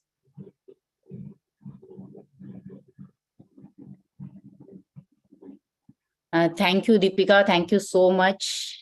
आप सभी को मेरा स्नेह भरा नमस्कार। Saint अलोयसिस college Kerala से ICERT तथा जन विकास फाउंडेशन न्यू दिल्ली एवं PGDAV evening college Delhi university के संयुक्त तत्वाधान में आज हम सब लोगों ने एक इंटरनेशनल वेबिनार का आयोजन किया। दोस्तों, द ग्रीन स्किल की बात जब हम करते हैं तो उसकी पूरी थीम हमने रखी, the green skill for youth towards a sustainable world. International youth day सन 2000 में शुरू किया गया था, जो यूनाइटेड नेशन के द्वारा इसमें युवाओं के योगदान को सेलिब्रेट किया गया। दोस्तों, इस विशेष उद्देश्य के लिए ही आज हमने भी एक इंटरनेशनल वेबिनार का आयोजन किया, जिसमें एकेडमिशियंस को, प्रोफेशनल्स को और सभी डिसिप्लिन्स के एक्सपर्ट्स को आज यहाँ पर आमंत्रित किया। बुद्धिजीवी एक्सपर्ट्स ने आज के इस महत्वपूर्ण विषय पर अपने विचार ही नहीं रखे, बल्कि हमारा ज्ञानवर्धन किया। दुनिया में युवाओं की प्रतिशत सबसे अधिक है, तो हर देश की उन्नति और प्रगति में युवाओं का विशेष हाथ होता है, विशेष योगदान होता है, जिसे हम नकार नहीं सकते। हम सबको मिलकर आज एक प्रण लेना होगा कि ग्रीन स्किल की प्रतिभा को उभारने में हमें बुद्धिजीवियों को और अधिक प्रेरणा देनी होगी, जिससे एनवायरनमेंट और क्लाइमेट में जो चेंजेस हो रहे हैं उनके नुकसान से बचा जा सके। दोस्तों, ICERT की ओर से इस महान यज्ञ में दिए जाने वाले यूथ एम्पावरमेंट अवार्ड्स के लिए भी आप सबको ढेरों बधाइयां, बहुत बहुत शुभकामनाएं। Green skills are the knowledge, abilities, value, and attitude need to live a develop and support a sustainable and resource efficiency of the society. दोस्तों, आज के सभी विद्वत जनों ने इन सब पे बातचीत की। PGDAV इवनिंग परिवार की ओर से मैं सबका तहे दिल से बहुत बहुत धन्यवाद ज्ञापित करती हूँ, शुक्रिया अदा करती हूँ, जिन्होंने इतने व्यस्ततम समय में से समय निकालकर हम सब के बीच में उपस्थित होकर हम सब की ऊर्जा बढ़ाई और हमारा ज्ञानवर्धन किया। तहे दिल से बहुत बहुत शुक्रिया। मैं धन्यवाद ज्ञापित करना चाहती हूँ हमारे कर्मठ और संवेदनशील principal professor RK Gupta ji का, जिन्होंने युवाओं के लिए अनेक कार्य किए हैं और वो करते रहते हैं। इस वेबिनार में अपने विचार रखने के लिए, ऊर्जा देने के लिए तहे दिल से शुक्रिया सर। मैं धन्यवाद ज्ञापित करना चाहती हूँ प्रोफेसर चेको जोसेफ जी का। अपने विचार और अपनी प्रतिभा से उन्होंने एक नई ऊर्जा का संचार किया है। दिल से शुक्रिया अदा करना चाहती हूँ महाश्वेता जी का। मैडम, आप प्रिंसिपल हैं गॉड ब्राह्मण कॉलेज रोहतक से, आप ICERT के सदस्य भी हैं, आपका तहे दिल से शुक्रिया। मैं धन्यवाद ज्ञापित करना चाहती हूँ डॉक्टर चंद्रमणि P सिंह जी का, जो एडिशनल असिस्टेंट डायरेक्टर हैं CBDT में, इनकम टैक्स डिपार्टमेंट गुजरात से आप हमारे बीच उपस्थित हुए, आपका तहे दिल से शुक्रिया। PGDAV की ओर से आपका धन्यवाद सर। डॉक्टर बुकोला अहीम जी, जो आप chief lecturer university of Lagos Nigeria में है, उपस्थित हैं और वहां से आप यहाँ जुड़ी हैं और अपनी विचारधारा को आपने हमसे सब साझा किया है। वहाँ चेयरपर्सन भी हैं आप, तहे दिल से आपका बहुत बहुत शुक्रिया। मैडम सुजाता बालकृष्णा जी, जो सीनियर लेक्चरर हैं मलेशिया में, उनके लिए मैं क्या शब्द कहूँ, उन्होंने बहुत ही अच्छी प्रेजेंटेशन दी, उनका तहे दिल से बहुत शुक्रिया। मैं धन्यवाद ज्ञापित करना चाहती हूँ डॉक्टर राजेंद्र कुमार उपल जी का। आप प्रिंसिपल हैं बाबा फरीद कॉलेज में, जो मैनेजमेंट और टेक्नोलॉजी बठिंडा पंजाब से हैं। वेबिनार में आपने जो बातें रखी वो युवाओं को एक प्रेरणादायक हैं तथा साथ ही एक नए एनवायरनमेंट की खोज भी करती हैं। मैं डॉक्टर चेतना गुप्ता जी को भी तहे दिल से आभार व्यक्त करना चाहती हूँ, जो जम्मू से हैं और वो असिस्टेंट प्रोफेसर हैं। आपका भी बहुत बहुत शुक्रिया मैम, बहुत बहुत धन्यवाद। दोस्तों, बात करते हैं सूत्राधार की, कि विदाउट एनी सूत्राधार कोई कुछ चीज नहीं हो सकती। एक हंसमुख, सूत्राधार और जीवंत ऊर्जावान व्यक्तित्व के धनी डॉक्टर संदीप शर्मा जी का धन्यवाद शब्दों में करना आसान नहीं है, परंतु फिर भी मैं दिल की गहराइयों से उनका तहे दिल से शुक्रिया अदा करती हूँ, धन्यवाद करती हूँ। इतने भव्य सेमिनार के लिए, भव्य वेबिनार के लिए आपका तहे दिल से बहुत बहुत शुक्रिया। मैं धन्यवाद ज्ञापित करना चाहती हूँ डॉक्टर दीपिका शर्मा का, जो मेरी दोस्त भी हैं, कुलीग भी हैं और बहुत सौम्य तरीके से कार्य करती हैं। बहुत बहुत धन्यवाद बच्चे। दिल की गहराइयों से धन्यवाद ज्ञापित करना चाहती हूँ डॉक्टर लिबिसन HB जी का, जो असिस्टेंट प्रोफेसर हैं अलोयसिस यूनिवर्सिटी कॉलेज से ही। आपका भी बहुत बहुत शुक्रिया सर, आप वहां से जुड़े और हमारे बीच अपने विचारों को साझा किया। अंत में इस वेबिनार और टेक्नोलॉजी पूरी टीम जिसने हम सबको जोड़ा, एक प्लेटफॉर्म दिया और एक ऐसा प्लेटफॉर्म दिया जो पूरी की पूरी टीम ICERT की इसमें लगी हुई है, उस पूरी टीम को बधाइयां, मेरी बहुत सारी शुभकामनाएं और तहे दिल से शुक्रिया। मैं धन्यवाद ज्ञापित करना चाहती हूँ PGDAV की कोर टीम जो इस वेबिनार में लगी हुई थी, मेरे कॉलेज के दोस्त, कुलीग्स, उन सब का, उनके सहयोग के लिए मैं हृदय से आभार व्यक्त करती हूँ। दोस्तों, बिना सामग्री के, बिना घी के, बिना समिधा के कोई यज्ञ संभव नहीं होता। युवाओं की इस ऊर्जा के यज्ञ में शामिल सभी प्रतिभागियों, जिनको अवार्ड प्राप्त हुआ, वो सारे लोग, स्टूडेंट्स, दोस्तों, सहभागिता जिसकी रही है, उन सब को मैं बधाई देना चाहती हूँ और दिल से शुक्रिया अदा करना चाहती हूँ। PGDAV परिवार की ओर से धन्यवाद ज्ञापित करना चाहती हूँ, जिन्होंने इस भव्य वेबिनार को सफल बनाने में हमारा योगदान दिया। बहुत बहुत शुक्रिया, बहुत बहुत धन्यवाद। उड़ने दो शोक परिंदों को हवाओं में, उड़ने दो शोक परिंदों को हवाओं में, फिर लौट के युवा अवस्था नहीं आती। तहे दिल से बहुत बहुत शुक्रिया, बहुत बहुत धन्यवाद, शुक्रिया।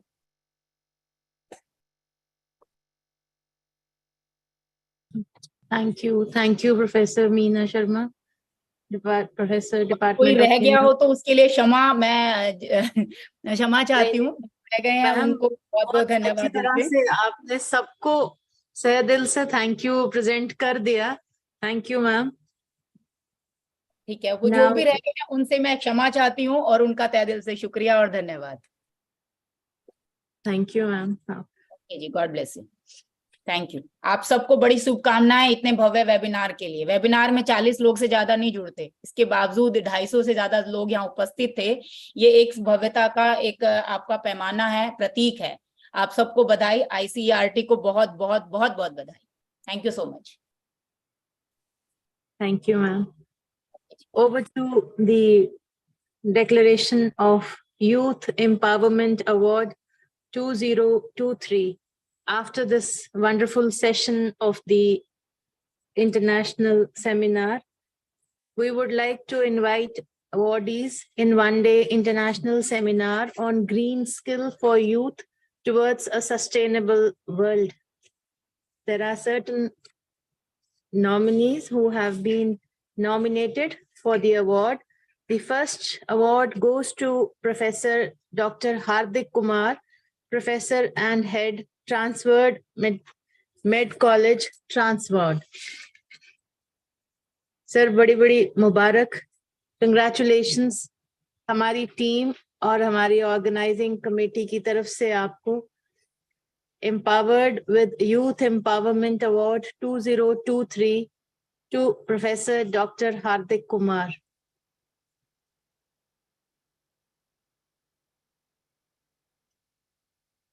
Next award goes to Dr. Joseph Moinulova Jalebi, Lecturer, Lagos State University, Ojo. Sir, congratulations for receiving this award for your exemplary contribution towards youth empowerment. Our next award goes to Miss Gurvinder Kaur, Assistant Professor, University College, Miranpur. She has been facilitated during the International Seminar on UN UNESCO International Youth Day, August 12, 2023 by International Council for Education, Research and Training. Congratulations, ma'am. Our next awardee is Dr. Krishan Kumar Yadav, HOD Agrawal, PG College, Jaipur, for his exemplary contribution towards youth empowerment. Congratulations, sir, for your valuable presence. Our next award goes to Mr. Venkata Subramania Ganpate, Faculty in Auditing Department, SIRC of ICAI, Chennai, for his exemplary contribution towards youth and facilitation during one-day international seminar organized by ICERT in collaboration with St. Aloysius College, Thrissur, Kerala. Congratulations, sir. Next awardee for the Youth Empowerment Award is Dr. Shri Vidya Muthubal, trained graduate teacher, Mansukh Bhai Kothari, National School, for her exemplary contribution towards youth empowerment on the event of International Youth Day, August 12, which is organized by ICERT. Our next award goes to Dr. Olavali Oymed Okamani, educationist, Randall Junior Secondary School, Lagos, Nigeria. Congratulations, sir, for your exemplary contribution towards empowerment, and you are being felicitated during one-day international seminar on UN UNESCO International Youth Day, jointly organized by International Council for Education, Research and Training, and in collaboration with St. Aloysius College, Thrissur, Kerala. Congratulations, sir. Our next participant awardee is Dr. Raju CP, Associate Professor and Head, St. Aloysius College, Elthurut, Kerala, for his exemplary contribution towards youth empowerment and felicitation during the international seminar on UN UNESCO on August 12, 2023, organized by ICERT and St. Aloysius College, Thrissur, Kerala. Thank you, sir, for your contribution towards youth.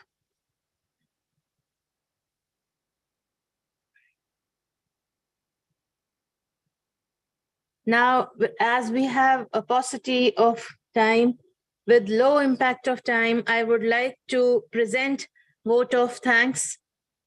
I, on the behalf of the organizing team, my privilege to propose a vote of thanks on this occasion, fill my heart with gratitude and respect for all our distinguished guests who have assembled here.